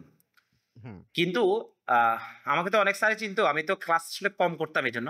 তো আমাদের শ্রদ্ধেয় স্যার ছিল সানাউল্লাহ স্যার, উনি আবার আমাকে পছন্দ করতো কেন জানি, মানে ওই যে একটু খারাপ ছিল বলে হয়তো অনেকে আমার পছন্দ করতে এই জন্য। তো আমি যখন উনি সবাই যাচ্ছে ওইটার উপর মার্কিং দিচ্ছে যে সবাই নিচ্ছে যে প্রিপেয়ারিংটা ঠিক মতো পাচ্ছে কিনা। স্যার আমাকে বলতেছে যে আমি যদি যাই, যদি আমি যদি টিপের উপর যদি নষ্ট করে ফেলে, আমি তো বুঝেন নাই, স্যার বলছে বাবা তোমার নেওয়ার দরকার না, আমি তোমাকে নিয়ে দিচ্ছি। ব্যাপারটা বুঝছেন? তো আপনার এই যে আমি এখন আসেন, আপনি এখন আপনার ইন্ডাস্ট্রিতে গিয়ে দেখেন আপনাকে কিছু করতে হচ্ছে না, এই যে টিপা টিপেরও দরকার নাই, জাস্ট আপনি সুইচ টিপতেছেন উঠতেছে, তাই না? অটো পিপের সিস্টেম চলে আসলো। তাহলে ইন্ডাস্ট্রি যে আসলে কতটুকু আগাই গেছে। এই যে আমরা যখন এমএল আমরা সিলিন্ডার টানতাম, এখন কি সিলিন্ডার আছে? ওইগুলাকে এখন বলে না যে ওইগুলা কি জানি অটো পিপেট কতগুলো আছে না, এটার নাম কি জানি, অটো ডিসপেন্সার যেটা আছে, যে 5 ml 10 ml আপনি সিলেক্ট করে দিলেন। মাইক্রো পিপেট আছে এখন, আপনি 0.5 মাইক্রো খুব সব পাইপেটস। মাইক্রো পিপেট নিতে পারছেন, অটো ডিসপেন্সার। দেখেন আমাদের ইউনিভার্সিটিগুলোতে কিন্তু এইসব জিনিস নাই। এখন এটা নাই দুইটা কারণ, একটা হচ্ছে বাজেট, আরেকটা হচ্ছে কি আমাদের ইউনিভার্সিটির টিচাররা ইন্ডাস্ট্রি আসলে কতটুকু আগায় গেছে সেই জিনিসটা সম্পর্কে ওয়াকিবহাল না। দুইটার যে কোনো একটা হতে পারে। তো আমি বলবো যে হচ্ছে এই জন্য বলছি, তুমি যখন মাল্টি ন্যাশনাল কোনো কোম্পানিতে, বড় কোম্পানিতে যখন তুমি সুইচ করতে চাইবে, তখন তুমি যে কোনো ছোট জব যেখানে আছো সেখানে হচ্ছে যে কি করতে হবে, সেখানে পড়াশোনা করতে হবে, জানতে হবে, নিজের কাজটাকে সবসময় সম্মান করতে হবে এবং নিজের কাজটাকে মন থেকে ভালোবেসে করতে হবে। যখন এই জিনিসটা করা হবে, যখন একটা বড় কোম্পানিতে যখন নিতে চায়, তখন তারা আসলে দেখে কি, একটা ছেলে যখন 3-4 বছর চাকরির অভিজ্ঞতা হয়ে যায়, তখন তার আসলে খুব একটা এডুকেশনাল ব্যাকগ্রাউন্ড থেকেও তার আসলে বর্তমান পারফরমেন্সটা কেমন সেটা দেখে, সেটা তারা কথার মাধ্যমে ফুটে নিয়ে আসে। তারা যখন জিজ্ঞেস করে যে তোমার বর্তমান জব যেখানে আছে সেখানে তুমি কি করো, ওটা যত সুন্দরভাবে যে এক্সপ্লেন করতে পারবে। এবং আমি জানি যে প্রত্যেকটা ভাইবা বোর্ডে যারা থাকে তারা খুবই নলেজেবল পার্সন, এবং তারা খুব সহজে, মানে এটা মনে করার কোনো কারণ নাই যে উনি পেইন্ট ইন্ডাস্ট্রিতে আছে বা উনি হচ্ছে ভ্যাটে আছে, নেসলেতে আছে, কনজিউমার প্রোডাক্টে, উনি তো টেক্সটাইল সম্পর্কে কিছু জানবে না, ফার্মাসিউটিক্যাল সম্পর্কে উনি জানবে না। কিন্তু না, ওনার কিন্তু এই নলেজটা আছে। দেখা গেছে ওইখানে যিনি পরীক্ষা নিচ্ছে উনি হচ্ছে পিএইচডি ধারী একজন পোস্ট ডক্টরেট, উনি দেখা গেছে রেগুলার জার্নাল পড়তেছে, সবকিছু সম্পর্কে উনি জানে, বিভিন্ন রকম দেশে উনি ঘুরতেছে, প্রত্যেকটা ল্যাবে উনি দেখতেছে, ভিজিট করতেছে। তাহলে হচ্ছে উনি যখন ওইখান থেকে খুব মানে কি বলে এটাকে, মানে ট্রিকি ট্রিকি কিছু কোশ্চেন করে, যে কোশ্চেনের মাধ্যমে আসলে বুঝে নেয় যে আসলে এই ছেলেটা যখন কাজ করছে সে আসলে কতটুকু বুঝে করছে, কতটুকু মন থেকে করছে, কতটুকু ভালোবেসে করছে, জেনে করছে। এবং এই ছেলেটাকে যদি আমি যদি এখানে যদি নিই, আসলে আমার কোম্পানিকে আসলে সে কতটুকু দিতে পারবে, তার আসলে লার্নিং এবিলিটি কতটুকু, তার হচ্ছে দেয়ার এবিলিটি কতটুকু, এই জিনিসটা তখন খুঁজবে যখন বড় কোম্পানিতে নিবে। তারপর হচ্ছে তার অ্যাটিটিউড কিরকম, সে আসলে সবার সাথে মিশতে পারবে কিনা, তার কমিউনিকেশন স্কিল কেমন, সে আসলে সবাইকে কন্ট্রোল করতে পারতেছে কিনা। যেহেতু বড় কোম্পানি মানে হচ্ছে আমি দেখছি বড় কোম্পানি এর একজন ছোট অফিসার, যিনি অফিসার হিসেবে জয়েন করেন, ইনি হচ্ছে ছোট ছোট অনেক কোম্পানির ম্যানেজারের সমপরিমাণ কাজ করে থাকেন, ওই ধরনের কাজগুলো ডিলিং করে থাকেন। মানে এই জিনিসটা হচ্ছে মানে ওনাদের মধ্যে এই জিনিসটা গ্রো হয়ে যায়। তো মানে দেখা গেছে এখান থেকে যে বলা হলো না যে সে কিভাবে আসলে জাম্প করে এইভাবে যে সে কেমিস্ট হলেও কোনো একটা কোম্পানির ম্যানেজিং পারফরমেন্সের জন্য সে পারফেক্ট, কারণ সে অনেকগুলো জিনিস হ্যান্ডেল করতে পারে। তো যখন বড় কোম্পানি নেয় তখন আসলে এইসব জিনিসগুলো দেখি আসলে। তো নিজেকে আসলে ইউনিভার্সিটিতে ভালো রেজাল্ট আসলে শুধুমাত্র নিজের প্রিপারেশন বা ভালো একটা জবের মাপকাঠি নয়, আপনার লাইফের যে আইডিওলজি, আপনার যে বর্তমান যে জব, সেই জবে আসলে নিজের ডেডিকেশন কতটুকু, এই জিনিসগুলো আসলে ডিপেন্ড করবে। সেটা হতে পারে, আমি একটা বলি, আমি যখন প্রথম দিকে জবগুলো পাচ্ছিলাম, তুমি জানো কিনা আমি যে কোচিং এবং টিউশনি করি এটাই আমার একটা যোগ্যতা এসেছিল। আমি অনেকে সিভি লিখতে জানে না, এটা একটু বলি যে আমি আমার ফার্স্ট যখন একদম ফ্রেশার যখন ছিবি তখন তো আসলে আমার কোনো অভিজ্ঞতা নেই। তো কিন্তু আমি সেখানে কিন্তু আমি জানি না অনেকে লিখে কিনা, আমি সেখানে যে আমি ক্লাস নিতাম, অ্যাডমিনিস্ট্রেটিভ যে কাজগুলো করতাম, আমি সেখানে খুব স্পষ্টভাবে সেগুলো লিখছি সুন্দর করে। এবং আমাকে ভাইবা করে সেই প্রশ্নগুলো করছে যে তুমি আসলে এখানে কি করো, তুমি যে বললা কোচিং এ অ্যাডমিনিস্ট্রেটিভ কাজগুলো করছো, এখানে আসলে কি করতা। তখন আমি বলতাম আমি ব্যানার বানাইতাম, আমি পোস্টার বানাইতাম, আমি মার্কেটিংটা দেখতাম, আমি একটা কোর্স ডিজাইন করতাম। এই যে এই জিনিসগুলো আসলে দরকার মানুষ। এবং আমার লাইফে হচ্ছে কি, আমি হয়তো বা ক্লাস করি নাই, মানে আমার মানে পুঁথিগত বিদ্যা অর্জনটা একটু কম হলেও কিন্তু আমার আসলে বাইরের জীবনের বিদ্যাটা অর্জনটা খুব বেশি। আমার একটা বলি, আমার ইউনিভার্সিটি লাইফে আমার কেমিস্ট্রি ডিপার্টমেন্টের খুব একটা ফ্রেন্ড সাথে খুব একটা সম্পর্ক, মানে ভালো সম্পর্ক ছিল, মানে মেলামেশা কম ছিল। সব তোমরা জানো আমি খুব একটা ক্যাম্পাসে কোনোদিন ছিলাম না, আমি আমার লাইফে ক্যাম্পাসে একদিন ছিলাম মাত্র। কিন্তু তাইফ জানে যে আমার কেমিস্ট্রি ডিপার্টমেন্টের বাইরে আমার হিউজ পরিমাণ ফ্রেন্ড আছে। আমার বিবিএতে ফ্রেন্ড, ইকোনমিক্সে, মানে আমি জানি, আমার মনে হয় না যে এটা খুব কম সংখ্যক মানুষেরই হয় যে আমার সাইকোলজিতে, বোটানিতে, হ্যাঁ, তারপর হচ্ছে ফরেস্ট্রিতে আমার বিভিন্ন ডিপার্টমেন্টের আমার ফ্রেন্ড ছিল, এবং আমি তাদের সাথে ঘুরতাম, তাদের সাথে দেখতাম। এবং আমি যেহেতু বাইরে বাইরে ঘুরছি, আসলে অনেক কিছু দেখছি, শিখছি। তো লাইফটাকে আসলে এইভাবে ঘষে মেজে তৈরি করতে হবে আসলে। মানে শুধুমাত্র আমি পড়লাম পড়লাম রাত দিন 24 ঘন্টা পড়লাম, আসলে হবে না। মানে লাইফের চ্যালেঞ্জ, জীবনের চ্যালেঞ্জগুলো কি, তোমাকে সেটা শিখতে হবে। একটা বাসে ওঠার সময় তুমি যে বাসে ঝুলে ঝুলে যেতে হবে, ঝুলে যাওয়ার অভিজ্ঞতাটা তোমার দরকার আছে। আবার প্রাইভেট কারে কিভাবে বসতে হবে এসির মধ্যে, সেটাও তোমার দরকার আছে। তুমি যদি দুইটাই যদি না জানো, তাহলে হচ্ছে যে কোনো একটা জায়গায় গিয়ে তুমি একটা হ্যারাসমেন্টের, একটা অপমানজনক, লজ্জাজনক একটা অবস্থায় পৌঁছে যাবা। সো তোমাকে, তুমি যখন যেখানে যাবা সেখানেই তোমাকে এই জিনিসগুলো শিখে নিতে হবে। নাইস। আসলেই মনে হয় নোমান ভাইয়ের সাথে যে মানে যে কনভারসেশনটা হচ্ছে, আমার মনে হয় আমরা আরেকজনকে আনলে সিমিলার কাইন্ড অফ, মানে কে কাকে ডমিনেট করবে এই টাইপের। সজল।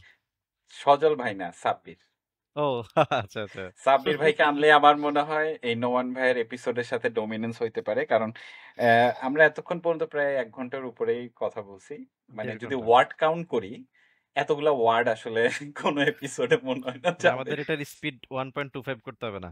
হ্যাঁ, না আরো কমাই দিতে হবে। মানে 0.75 এ রাখতে হবে। অসাধারণ, এবং আমার মনে হয় অনেকেই অনেক ইনসাইট পাবে, এবং নোমান ভাই একেবারে মনে হচ্ছে পরিষ্কার কাচের মতো। এর আগের এপিসোডকে বলছে ফিল্টার ছাড়া। আর আমার হুম, মনে হুম। হয়েছে এটা একেবারে ফিল্টার না, এটা কাচের মধ্যে হুম, ইয়া হুম, করে হুম। মানে যত পারছে ভাই বলতে চাইছেন। কিন্তু আসলে সময় স্বল্পতার কারণে অনেক কিছুই কভার হবে না হয়তো। তাও আমরা আরেকটা এপিসোড আপনার সাথে করতে চাইবো। তো আমরা আসলে শেষের দিকে চলে আসছি।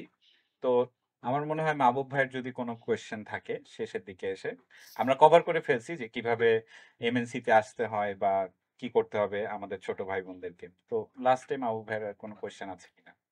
আমার একটা কোশ্চেন হচ্ছে এই থেকে আর&ডি ল্যাব থেকে, মানে পেইন্ট ইন্ডাস্ট্রি আর&ডি ল্যাব থেকে হুম। কতটুকু উপরে যাওয়া যায়? সাপোজ ও আমি হ্যাঁ, কি লাস্টের ফ্যাক্টরি পয়েন্টটুকু।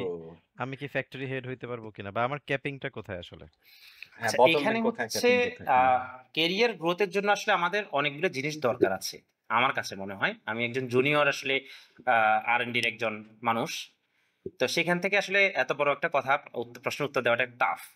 বাট আমার ছোট, না, না, আমি আপনি আমি একটু ইনপুট রিসেন্টলি দিই। রিকগনাইজ হয়েছেন, কিছু আমি দেখছি হচ্ছে বার্জার থেকে খুব সুন্দর একটা ইয়া না, পাইছেন।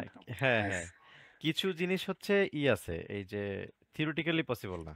না আমি হ্যাঁ, বলি, যেমন যেমন আমি যেমন বলতেছি। ফার্মাসিউটিক্যাল ইন্ডাস্ট্রিতে একজন কেমিস্ট চাইলেও say in 99% cases say factory head হইতে পারবে না, সেটা একজন ফার্মাসিস্ট হবে। হ্যাঁ, এরকম কোনো ক্যাপিং থাকার কথা না হয়তো, এটা একটু বলো আর কি। আচ্ছা, এখানে একটু বলি, এখানে হচ্ছে যে আমাদের পেইন্ট ইন্ডাস্ট্রিগুলোতে আসলে হেডটা দুইভাবে ডিপেন্ড করা হয়। একটা হচ্ছে হুম, আর&ডি হেড হয়, আর একটা হচ্ছে প্রোডাকশন হেড হয়, আলাদা ওকে। সম্পূর্ণ। এবং কেউ কারোর প্রতি আসলে কেউ রিপোর্টিং না, কেউ কারো, দুইজনই হুম, আপনার হুম। ম্যানেজিং ডিরেক্টরকে রিপোর্টিং করে। ঠিক আছে? আচ্ছা, এই জিনিসটা আমি বলছি, আমার মনে হয় এটা কেটে দেওয়া উচিত। তো আমি এখানে এবার তোমার শোয়েবের প্রশ্নের উত্তরটা দিই। সেটা হচ্ছে যে আমরা যদি আর&ডি একজন কেমিস্ট থেকে আসলে কতটুকু উপরে যেতে পারবে, আমার কাছে মনে হয় যে শুধুমাত্র ফ্যাক্টরি হেড নয়, সে যদি ক্যাপাবল হয়, সে হচ্ছে কোম্পানির ম্যানেজিং ডিরেক্টর পর্যন্ত যেতে পারবে। সেটার উদাহরণটা হচ্ছে আমাদের বর্তমান যে ম্যানেজিং ডিরেক্টর আছেন তিনি। আসলে এটার জন্য আসলে কিছু জিনিস দরকার, সেটা হচ্ছে আসলে শুধুমাত্র আমি কেমিস্ট্রি থেকে পড়ে আসলে তো হবে না, আমার আসলে আরো কিছু নলেজের দরকার আছে আসলে। এর পাশাপাশি হয়তোবা দুইভাবে হতে পারে সেটা, যে যেভাবে পছন্দ করে। সেটা হচ্ছে যে এই কেমিস্ট্রির পাশাপাশি যদি সে যদি আসলে পিএইচডিটা নিয়ে নেয়, তাহলে হচ্ছে এটা তার ক্যারিয়ারকে বুস্ট আপ করবে। অথবা যদি সে যদি কোনো একটা এমবিএ করে নিতে পারে পাশাপাশি। কারণ হচ্ছে এই ২ টা জিনিস, মানে হায়ার ডিগ্রি আসলে দরকার। অন্য একটা হায়ার ডিগ্রি দরকার, যেটার জন্য আসলে যদি হয় তাহলে হচ্ছে যে সরাসরি ফ্যাক্টরি হেডটা আসলে হয় না। কারণ হচ্ছে ফ্যাক্টরিতে ২ টা ডিপার্টমেন্ট, প্রোডাকশন টিমও আছে, আবার হচ্ছে রিসার্চ টিম, কোয়ালিটি টিমও আছে। তো সো আমার ২ জনই ২ জন জায়গা থেকে হেড হয়। সে প্রোডাকশন টিম এবং হচ্ছে রিসার্চ টিম যারা আছে বা কোয়ালিটি টিম যারা আছে, তাদের ২ জনই হেড থাকে। তবে ওই ২ জনেরই সুযোগ থাকে, সেটা হচ্ছে কোম্পানির হেড হওয়ার, যদি সে ক্যাপেবল হয়। তার মানে আমি বুঝলাম এখানে কোনো ক্যাপিং নাই, আর মানে না, আনলিমিটেড যদি সেও ভালো করতে পারে সে। আচ্ছা, লাস্ট আমি আমরা আউটরো দিয়ে দিব, তার আগে 3টা ওয়ার্ড জানতে চাই যে একজন আহ, যে নতুন জবে ঢুকবে, হুম, কোন 3টা জিনিস তার মধ্যে থাকলে সে খুব দ্রুত সুন্দর মতো এগিয়ে যেতে পারবে? 3টা ওয়ার্ড, 3টা কোয়ালিটি। একটা হচ্ছে সততা, হুম। তারপর হচ্ছে একাগ্রতা মানে ডেডিকেশন, এবং হচ্ছে নতুন জিনিস জানা রাখা। সবচাইতে ক্রুশিয়াল এবং মজার প্রশ্নটাই হয় নাই। আমি খুবই দুঃখিত এটা এত পরে জিজ্ঞেস করার জন্য। প্লিজ মানে ভাই। আমাদের আমরা কত এক্সপেক্ট করতে পারি নোমান ভাই যদি আমরা ৮ বছর এই লাইনে থাকি? মানে এমএনসি তে আমি আফটার 40 কত সেলারি ড্র করতে পারবো? আমি বলতেছি না যে আপনি পারফেক্ট অ্যামাউন্ট বলেন। মানে আমি 6 ডিজিট কখন হিট করব? মানে ২-৩ লাখ টাকা কখন ইনকাম করব বলেন আমাদেরকে। আচ্ছা, এখানে আসলে এমএনসি গুলা যেটা হচ্ছে সেটাতে আসলে সবার যে ক্যারিয়ারটা আসলে উঠে যায় এটা কিন্তু না। আচ্ছা, আ আচ্ছা। এই জায়গায় হচ্ছে এমনও পারসন আপনি দেখবেন যে সেটা হচ্ছে সে যেখানে জয়েন করছে সেখানে সে পড়ে আছে। কিন্তু স্টার্টিং সেলারি তো ভালো। হ্যাঁ, 55-60 এখানে দিয়ে হচ্ছে শুরু আমি হয় আমাদের। আরেকটু বলি সেটা হচ্ছে যে এই বড় কোম্পানিগুলো আমার যেটা ধারণা সেটা হচ্ছে যে আ স্টার্টিংটা খুব ভালো হয় এবং এমনভাবে ভালো হয় যে অন্য কেউ তাদেরকে নিতে পারে না এবং তাদের প্যাকেজগুলো আছে সেটা অন্য কেউ যাতে অ্যা ইয়া হয় না, ক্যাপেবল হয় না তাদেরকে নিয়ে যাওয়ার জন্য। কিন্তু পরবর্তীতে হচ্ছে তারা কিন্তু স্লো হয়ে যায়। ৭-৮ বছর যদি আমরা চাকরি করি, সে আসলে আ তার যদি সবকিছু ঠিকঠাক মতো কাজ যদি দেখাতে পারে, তাহলে হচ্ছে আমার কাছে মনে হয় যে সে 6 ডিজিট সেলারি ইজিলি সে নিতে পারবে। আর এর বেশি যদি আনুষঙ্গিক সুযোগ সুবিধা বোনাস-টোনাসও তো এখানে থাকে বোনাসের মানে সংখ্যা মনে হয় একটু বেশি। না, না, বেশি, এটা হ্যাঁ। বোনাস ছাড়া আমি জাস্ট প্রফিট বলছি share. Gross salary. Gross salary monthly সে 6 ডিজিট প্লাস পাবে। হুম, হুম, আচ্ছা। হুম। ঠিক আছে? Just monthly. আর অন্যান্য যেগুলা হচ্ছে যে প্রফিট-টফিট এই জিনিস যেগুলো হয় আইএমএনসিতে যে একটা ভালো একটা কালচার, সেটা আসলে মানে বিয়ের পর মত তখন আসলে কোনো কোম্পানি আসলে থাকে না। তখন হচ্ছে আসলে এই জায়গায় এসে আসলে আমরা আটকে যাই। যারা আসলে এমএনসি গুলোতে আসে, যে তখন তার পক্ষে আসলে সে যে লাইফস্টাইলটা লিড করে ফেলে। তুমি খুব ভালো করে জানো যে আসলে যখন আমাদের ইনকাম বেশি হয়, খরচও হয়, লাইফস্টাইলটা ওরকম হয়ে যায়। আসলে তখন হুম। আমরা এটা থেকে বের হতে পারি না আসলে। তো হুম, আমাদের হুম। এখানে আসলে মানে এমএনসি গুলোতে জয়েন করলে আসলে যেটা হয় সেটা হচ্ছে এই যে একটা লাইফস্টাইল অভ্যাস করে ফেলে না, এখান থেকে আসলে আর বের হওয়া যায় না। বুঝতে পারছো? তো দেখা গেছে ওই যে প্রফিট-টফিট যেটা বলা হয় সেটা নিয়ে দেখা গেছে এদের আসলে সেলারিটা তখন অনেক হয়ে যায়। ভালো একটা মাশাআল্লাহ। মানে এটা আসলে আমি মনে করি যে গভর্নমেন্ট জবে গিয়ে আসলে সে আ তার জীবদ্দশায় ঐরকম সেলারি ড্র করতে পারবে কিনা সেটা আসলে সন্দেহ। মানে সে ৮ বছর ৭-৮ বছর পরে গিয়ে সে যেটা পাবে আসলে। বা আমি এখন আসলে বর্তমানে যা পাই, আমার সাথে যে বন্ধুরা গভর্নমেন্টে আছে, তারা তাদের সবকিছু মিলিয়ে দেখা গেছে সেটা এই পরিমাণ মানে আমি জাস্ট সেলারি যেটা পাই, এই সেলারি তাদের পেতে হলে দেখা গেছে তাদের পুরো জীবন চাকরি করতে হবে। না, আর তাদের তো প্রফিট-টফিট সহ যদি অনেকেরই পাই, আমার মনে হয় না তাদের তারা পাবে অনেকেরই বা আবার বলো? চা নাস্তার ব্যবস্থা থাকে এত আবার। না, না, ওইটা হচ্ছে উপরি যেটা আছে সেটা বাদ দাও। আমরা হালাল ইনকামের কথা বলতেছি। ঠিক আছে? সৎ ইনকাম যদি আচ্ছা, বলি। এমএনসি তে আচ্ছা, এখানে উপরি একটা কথা পাওয়া বলি। যায় না? এই কি পাওয়া যায়? এমএনসি তে কোনো উপরি কিছু আসে না? না, চা না, নাস্তার না। ব্যবস্থা নাই? চা নাস্তা নাই? এটা তো সোহেব ভালো বলতে পারবে তো। আচ্ছা। না জিজ্ঞেস করতেছি আরকি। আমি আমরা যেই তো ৩ সেক্টরে আছি জনই সেখানে এমএনসির এখন পর্যন্ত কাছাকাছি আর রে। কি হ্যাঁ। নাই। এখানে একটু কথা বলি। গভর্নমেন্ট জবে আসলে অনেকে যেটা বলে সেটা হচ্ছে যে মানে আমরা যখন প্রাইভেট জব তো সারা জীবন লাক্সারিয়াস লাইফ লিড করে গেলাম। দেশের বাইরে ঘুরলাম, এটা করলাম, সেটা করলাম। হ্যাঁ, ভালো একটা জায়গায় ছিলাম। তো বাট চাকরি রিটায়ারমেন্টের পরে কি হবে? অনেকের মনে প্রশ্ন সেটা। যেটার জন্য আসলে অনেকে গভর্নমেন্ট জব চুজ করে থাকে। আমি অনেকের সাথে যে আমি রিটায়ারমেন্টে গেলে আমি একটা পেনশন পাবো। এককালীন আমার পেনশন। হুম। হ্যাঁ, যে আমি যদি আমার ছেলে-মেয়ে যদি আমাকে নাও দেখে, মানে ১ম এ নিয়তেই গন্ডগোল, বুঝছো? যে যদি নাও দেখে তাহলে হচ্ছে আমাকে পেনশন দিয়ে চলতে পারবো। আমার গ্র্যাচুইটি পাবো। কিন্তু বাংলাদেশ কিন্তু এখন চেঞ্জ হইছে আসলে। বাংলাদেশ চেঞ্জ কারণ হচ্ছে আমাদের প্রাইভেট সেক্টর সেটা ছোট হোক বা বড় হোক, সেটা মাল্টিন্যাশনাল হোক বা না হোক, প্রত্যেকটা কোম্পানিতে কিন্তু প্রভিডেন্ট ফান্ডের সিস্টেমটা রাখছে। হুম, হুম। পেনশন সিস্টেমটা এখনো চালু হয়নি। তারপর হচ্ছে তোমার গ্র্যাচুইটি সিস্টেমটা আছে এবং আমি জানি যে খুব ভালো অ্যামাউন্টে গ্র্যাচুইটি পায়। এবং এটা ছোটখাটো জব যাই করুক না কেন, আমি যতটুকু জানি যে তাদের যে বেসিকটা আছে সেই বেসিকের ডাবল ইনটু হচ্ছে যে সে যত বছর চাকরি করছে সেই পরিমাণ টাকা দেয় ইনটু। তাহলে সে এটা ভালো একটা হচ্ছে অ্যামাউন্ট পায়। এটা বাংলাদেশ লেবার লতেই আছে। হ্যাঁ, তো তাইলে এটা পাচ্ছ, প্রভিডেন্ট ফান্ডটা পাচ্ছ। দেখো তুমি কিন্তু তখন দেখা গেছে যে কোনো মানুষই যদি কোনো একটা কোম্পানিতে আমি হিসাব করে দেখলাম সে যদি ৩০ থেকে ৩০ বছর যদি জব করে, মানে গভর্নমেন্ট জবের মতো, সে কিন্তু বেশ ভালো একটা অ্যামাউন্ট। সেটা কিন্তু গভর্নমেন্ট জবের যে রিটায়ারমেন্ট পরিস্থিতি যা কোন পাবে অংশে কম তার না। থেকে কম না, সমান, সমান চলে হুম, আসবে। হুম, হুম। প্লাস বেনিফিট কি পেলে তুমি? দেখো কেন তুমি আসলে প্রাইভেট জবে আসবা? প্লাস বেনিফিট পাইলা তুমি গভর্নমেন্ট জবে তো সারা জীবন দেখা যাচ্ছে, তুমি যদি সৎভাবে থাকতে চাও, হালাল ইনকাম করে খেতে চাও, সেক্ষেত্রে তোমাকে ঠুকুর ঠুকুর করে চলতে হচ্ছে। ঠুকুর ঠুকুর মানে কি, তুমি দেখা গেছে মানে আসলে আসলে বর্তমান বাজারে, একটু ম্যানেজ করে আর কি। হ্যাঁ, আমাদের বর্তমান বাজারে এটা ম্যানেজ করে চলাটা খুবই টাফ। সেই ক্ষেত্রে প্রাইভেট জবের একটা ছেলে তার ইয়াং অবস্থায় সে যেহেতু একটা ভালো হ্যান্ডসাম অ্যামাউন্ট পাচ্ছে, সে কিন্তু লাইফটাকে বেশ ভালো এনজয় করছে, বিভিন্ন দেশে ঘুরতেছে। এখন বুড়া বয়সে আমি এত টাকা পাই, তখন আমার থাকবে কোমরে ব্যথা, আমি তখন থেকে অর্থোপেডিকে ডাক্তারের কাছে যাব, মানে এরিথ্রাইটিসে ডাক্তারের কাছে যাব, না হচ্ছে আমি ইউরোপ ট্যুরে যাব, তাই না? তখন তো আসলে হবে না। তো ইউরোপ ট্যুরের বয়স তো এখন, তাই না? কক্সবাজার ট্যুর বা ফ্যামিলির সাথে ভালো একটা সময় কাটানো, আসলে আমরা আসলে টাকা তাই পয়সা ভাই, যা কামাই।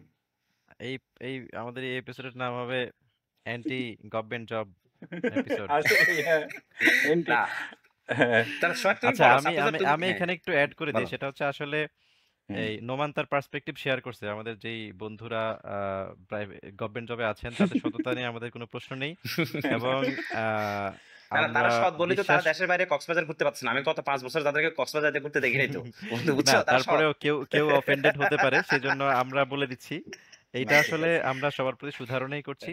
এবং এইখানে আসলে নোমানের বলার উদ্দেশ্য হচ্ছে বেসিকলি আসলে কেমন পার্থক্য হয় পরবর্তীতে না, প্র্যাকটিক্যালি গিয়ে বেসিক্যালি এটা শোয়েব, তুলে আমার ধরা আমার আর কি। মেসেজটা হচ্ছে কি, হ্যাঁ, কেউ ভুল বোঝার বিষয় না। আমার মেসেজটা হচ্ছে যে, যা এই যে ইয়াং জেনারেশন, মানে আসলে সামনের যে প্রজন্মটা আসতেছে, আমাদের জুনিয়ররা যারা আসতেছে, তারা যেন আসলে গভর্নমেন্ট জবের প্রতি মানে খুব একটা মানে ক্রেজ দেখা যেন সেদিকে ধাবিত না হয়। তাদের কেরিয়ারটা তারা চাইলে প্রাইভেট জবে করতে পারে, এবং প্রাইভেট জবের সেক্টরটা যে খুব একটা খারাপ তা কিন্তু হ্যাঁ, না। এটাই এটা মানে এটা নোমানের এটা মেসেজ হচ্ছে কেমিস্ট্রিতে করতে প্রাইভেট। হবে তা না। আসলে আমি হুম, আমার এখন তো আসলে কেমিস্ট্রি সাবজেক্ট নিয়ে আমরা বসে থাকবো না। আমরা আসলে যদি ইন জেনারেল যে কোনো সাবজেক্ট বলি, আমি দেখছি, শুনো, তোমার অন্যান্য সাবজেক্ট থেকে যারা আসে, শুধুমাত্র হুম, বড় সাবজেক্ট যে তা না, অন্য সাবজেক্ট থেকে এসে তারা কিন্তু বেশ ভালো করতেছে। যে ধর সাপ্লাই চেইন বা ডিস্ট্রিবিউশন, এইসব হুম, ডিপার্টমেন্টগুলোতে হুম, খুবই ভালো করতেছে ছেলেপেলেরা, হুম, বিবিএ বলো বা নর্মাল যে ইকোনমিক্সের ছেলেগুলো আছে যারা আছে, তারা ভালো করছে। তাহলে তুমি শুধু শুধু কেন, তোমার যে নলেজটা আছে তোমার জন্য, এই যে মানুষ তোমাকে বলবে, সামনে না বলুক পিছনে বললো যে ছেলে তো দুর্নীতি করে, তুমি দুর্নীতি করো না, তারপরে তোমাকে বলতেছে, তাই না? তারপর তোমাকে বলতেছে এই যে, অথবা তুমি যে তোমার সোনালী সময় যেগুলা, সে দেখো, একটা হচ্ছে এটা, আমি কয়েকটা লজিক দেখাই কেন না। 2 নাম্বার হচ্ছে, তুমি 4 থেকে 5 বছর তোমার সময় নষ্ট করে ফেলছো এই পড়াশোনা গভর্নমেন্ট জবের পিছনে পিছনে দৌড়াই, কোনো কারণে যদি না লাগে তোমার 5 বছর পুরো নষ্ট। 3 নাম্বার, কিন্তু কিন্তু মানে আমি নোমান ডিসকারেজ একটু করতেছি থামাই। গভর্নমেন্ট জবের জন্য। না না নোমান, এখানে একটা আমার বলো। অবজেকশন আছে, সেটা হচ্ছে তোমার মতো যদি অনেস্ট এবং ডেডিকেটেড লোকেরা আমাদের এই ইতে না যায়, গভর্নমেন্ট জবে না যায়, তা আমাদের অ্যাডমিনিস্ট্রেশন তো মুখ থুবড়ে পড়বে, না তখন সোহেব, আমরা এখানে আমার একটা আমাদের অন্যরকম এই একটা থিওরি প্রাইভেট আছে। সেক্টরও কোলাপস করবে আলটিমেটলি, যদি আমাদের অ্যাডমিনিস্ট্রেশন ঠিক না থাকে, গভর্নমেন্ট না ঠিক না, না এখানে থাকে। একটা আমার একটা কথা আছে, বুঝছো? কথা হচ্ছে যে, আমি মানো যতই সৎ থাকি না কেন, সেটা হচ্ছে সুযোগের অভাবে সৎ, হয়তো বা। দেখা গেছে আমাকে তুমি ওই পজিশন দিয়ে দাও, আমি অনেস্ট মানে সৎ থাকতে পারবো না। মানে সিস্টেমটা এরকম। মানে আমি আমি দেখা গেছে এখন যারা দুর্নীতি করতেছে তার থেকে বড় দুর্নীতিবাজ হয়ে গেছি আমি, বুঝছো? এরকম হবে ব্যাপারটা। মানে এটা যে আমার বন্ধুদের দোষ তা না তো না, ভাই, দোষটা আমার সিস্টেম। থাম্বনেল পেয়ে গেছি। হ্যাঁ, পাইছি। এবং শুনো তোমার ব্যাপারটা হচ্ছে কি, তোমরা হাসতেছো, এটা সত্যি কথা। মানে আমি আজকে যা বললাম এখানে আমার হচ্ছে সবগুলো হচ্ছে আমার নিজস্ব ফিলোসফি বললাম। মানে আমার আচ্ছা লাইফ আচ্ছা। নিয়ে আসলে কিছু ফিলোসফি আমার নিজস্ব, তাই ভালো জানে না, যে আমি এজন্যই তো আসলে তোমাকে নিজস্ব নিয়ে আসছি, আইডিওলজি তোমার নিজে তৈরি। ফিলোসফি জানার জন্য। মানে হুম। আমি হুম, অন্য কোনো, আমি কাউকে ফলো করি না। আমি আসলে খুব একটা ওই যে সফলতার 101তম গল্প, আমি এই ধরনের কখনো বই পড়িনি। আমি বই হ্যাঁ, পড়ি, হ্যাঁ, হ্যাঁ। আমি হয়তো বা হুম। অনেক উপন্যাস পড়ি, রোমান্টিক উপন্যাস পড়ি, আমার কাছে আমি ওখান থেকে অনুপ্রেরণা পাই, নোমান বুঝছো? বই পড়বে কেন? নোমান বই লিখবে। না না, আমি বই পড়ি তো, রোমান্টিক উপন্যাস পড়ি, আমার কাছে এটা ভালো হ্যাঁ, লাগে, বুঝছো? নোমান কারণ ভাই হচ্ছে কিন্তু আমি খুব এই যে ভালো কবিতা সফলতার গল্প লেখেন। তো আসলে সব, শুনো, এই হ্যাঁ, নোমানের, কবিতা হ্যাঁ, লেখেন। কবিতা কবিতা মনে হয় ফেসবুকে দেখছিলাম একসময়। কবিতা এখন আসলে বইও লেখার আছে সুযোগ হয় না, বুঝছো? এখন লেখা হয় না, হুম। এখন আর হয় না। এই নোমান, আমি 10টা কবিতা লিখছি, এটা দিয়ে কি বই বানানো যাবে একটা? জানি না তো, আমি নিজেই তো বাইরে কখনো, আমি তো একটা কবিতায় পূর্ণাঙ্গ শেষ করতে পারিনি। Thank you. আসলে নোমান ভাই আপনার সাথে গল্প করতে পেরে আসলে আমাদের মানে কি যে ভালো লাগছে, প্লাস হচ্ছে এত ডিটেলসে আমরা জানি না কতটুকু আমরা মানে কভার করতে পারছি। আমার মনে হয় আরো অনেক কিছু ছিল আমাদের বলার জন্য। তো আশা করছি দর্শকরাও এখান থেকে অনেক কিছু জানতে পারবে। আর দর্শকদের জন্য শেষ জাস্ট আপনি 1 মিনিটে নোমান ভাই যদি কিছু বলেন, বলে আমরা এই এপিসোড থেকে ইয়া করে ফেলবো আর কি। আহ সবাইকে ধন্যবাদ, তাইফ এবং শোয়েবকে ধন্যবাদ, একটা খুব স্বতঃস্ফূর্ত একটা আলোচনা হওয়ার জন্য, আমার কিছু মতামত তোমাদের সাথে শেয়ার করার জন্য, আমার অনেকগুলো গল্প তোমাকে বলার জন্য এই যে সুযোগটা করেছে একটা প্ল্যাটফর্ম। আর তোমাদের প্ল্যাটফর্মটা অনেক সুন্দর হয়েছে। এটা একটা ভালো থ্যাংক দিক। ইউ। তোমাদের এই প্ল্যাটফর্মের মাধ্যমে আশা করি আমরা আমাদের অনেক বন্ধু, হারিয়ে যাওয়া বন্ধুদেরকে বা সিনিয়র জুনিয়রদের সাথে আমরা পরিচিত হতে পারবো। বিশেষ করে যেমন আমার জন্য ভালো হবে, যেহেতু আমি ক্যাম্পাসে কম সময় দিতাম, সেক্ষেত্রে হচ্ছে আমি অনেকের সাথে ভালোভাবে আমার সম্পর্ক নেই। তারা কোথায় কি আছে আমি জানি না। আবার অনেক সিনিয়রকে হয়তোবা তোমরা সামনে আনবা। আমার খুব একটা সিনিয়রের সাথে খুব একটা যোগাযোগ কখনো ছিল না। জুনিয়রদের সাথেও নাই আসলে। তো এটার মাধ্যমে হয়তোবা অনেক সিনিয়র জুনিয়র আমাকে চিনবে এবং আমি তোমাদের মাধ্যমে হয়তোবা অনেককে চিনবো। নাইস। তো এখানে আমি একটা লাস্ট একটা মেসেজ একটা দিই সবাইকে। আসলে আসলে জীবনে আসলে আগানোর জন্য নিজের যতটুকু চেষ্টা, তার থেকে বড় একটা চেষ্টা হচ্ছে তাদের বন্ধু বান্ধব। আমি আসলে আমার লাইফে ভালো বন্ধু, খারাপ বন্ধু, প্রভাব, ভালো দিক, খারাপ দিক সবই পেয়েছি। তো সেক্ষেত্রে আসলে আমি কৃতজ্ঞতা জানাবো আমার ওই সকল বন্ধুদেরকে। আসলে আমি ম্যাক্সিমাম পেয়েছি হচ্ছে খুব ভালো বন্ধু। যেমন হচ্ছে আমার বন্ধু ইসমাইল, সে আসলে আমাকে খুব একটা হেল্পটা করলে ইউনিভার্সিটি লেভেলে। যেমন হচ্ছে সে যত অ্যাডমিনিস্ট্রেটিভ কাজ ছিল, আমার ভর্তি প্রক্রিয়া, আমার ফর্ম ফিল আপ, এই কাজগুলো সে খুব সহযোগিতা করতো আমাকে, এবং বিভিন্ন রকম নোট দিয়ে সাজেশন কিভাবে পড়বো এগুলা দিয়ে হুম। ইসমাইল আমাকে খুব সহযোগিতা করছে। আমার বন্ধু সাব্বির ছিল। তো আরেকজন ছিল জাকির, সে আমাকে খুব ইন্সপায়ার করতো। তো এছাড়াও আসলে আমার ইউনিভার্সিটি লাইফ ফ্রেন্ডের বাইরেও, মানে আমার ডিপার্টমেন্ট ফ্রেন্ডের বাইরেও আমার বাইরে কিছু ফ্রেন্ড ছিল খুব ভালো ভালো, এত জনের নাম নেওয়া সম্ভব না। কিন্তু হ্যাঁ। তারা হচ্ছে আমি যখন লাইফে যখন হতাশ হয়েছি, তারা আমাকে সাপোর্ট দিছে। তারা আমাকে হচ্ছে আসলে যদি সাপোর্ট না দিত ওই সময়, হয়তোবা দেখা গেছে আমিও তাহলে হচ্ছে হতো না। এই যে পত্র-পত্রিকায়, টিভিতে যে বিজ্ঞাপন দেখি যে সুসাইডের গল্প, হয়তোবা আমার গল্পটা এরকম হতো। কিন্তু সেই গল্পটা থেকে আমি যে বেরিয়ে আসছি, সেটার জন্য আসলে আমি স্পেশাল থ্যাঙ্কস দিব হচ্ছে আমার সেই বন্ধুদের, যে আমাকে এত সুন্দর একটা ভালো লাইফ দিছে, যার জন্য আমি এখন সুন্দর একটা ফ্যামিলিতে বসবাস করতেছি, সুন্দর একটা সমাজে বসবাস করতেছি, সুন্দর একটা আইডিওলজি নিয়ে বসবাস করতেছি। এই নাইস। হচ্ছে last message. So thank you. আমার মনে হয় মেসেজটা পৌঁছে গেছে সবার কাছে। তো সবাইকে শুভকামনা জানিয়ে আজকের এপিসোডটা শেষ করছি। থ্যাংক ইউ সবাইকে। আল্লাহ হাফেজ। আসসালামু আলাইকুম। আসসালামু আলাইকুম। ওয়ালাইকুম আসসালাম। আসসালামু আলাইকুম।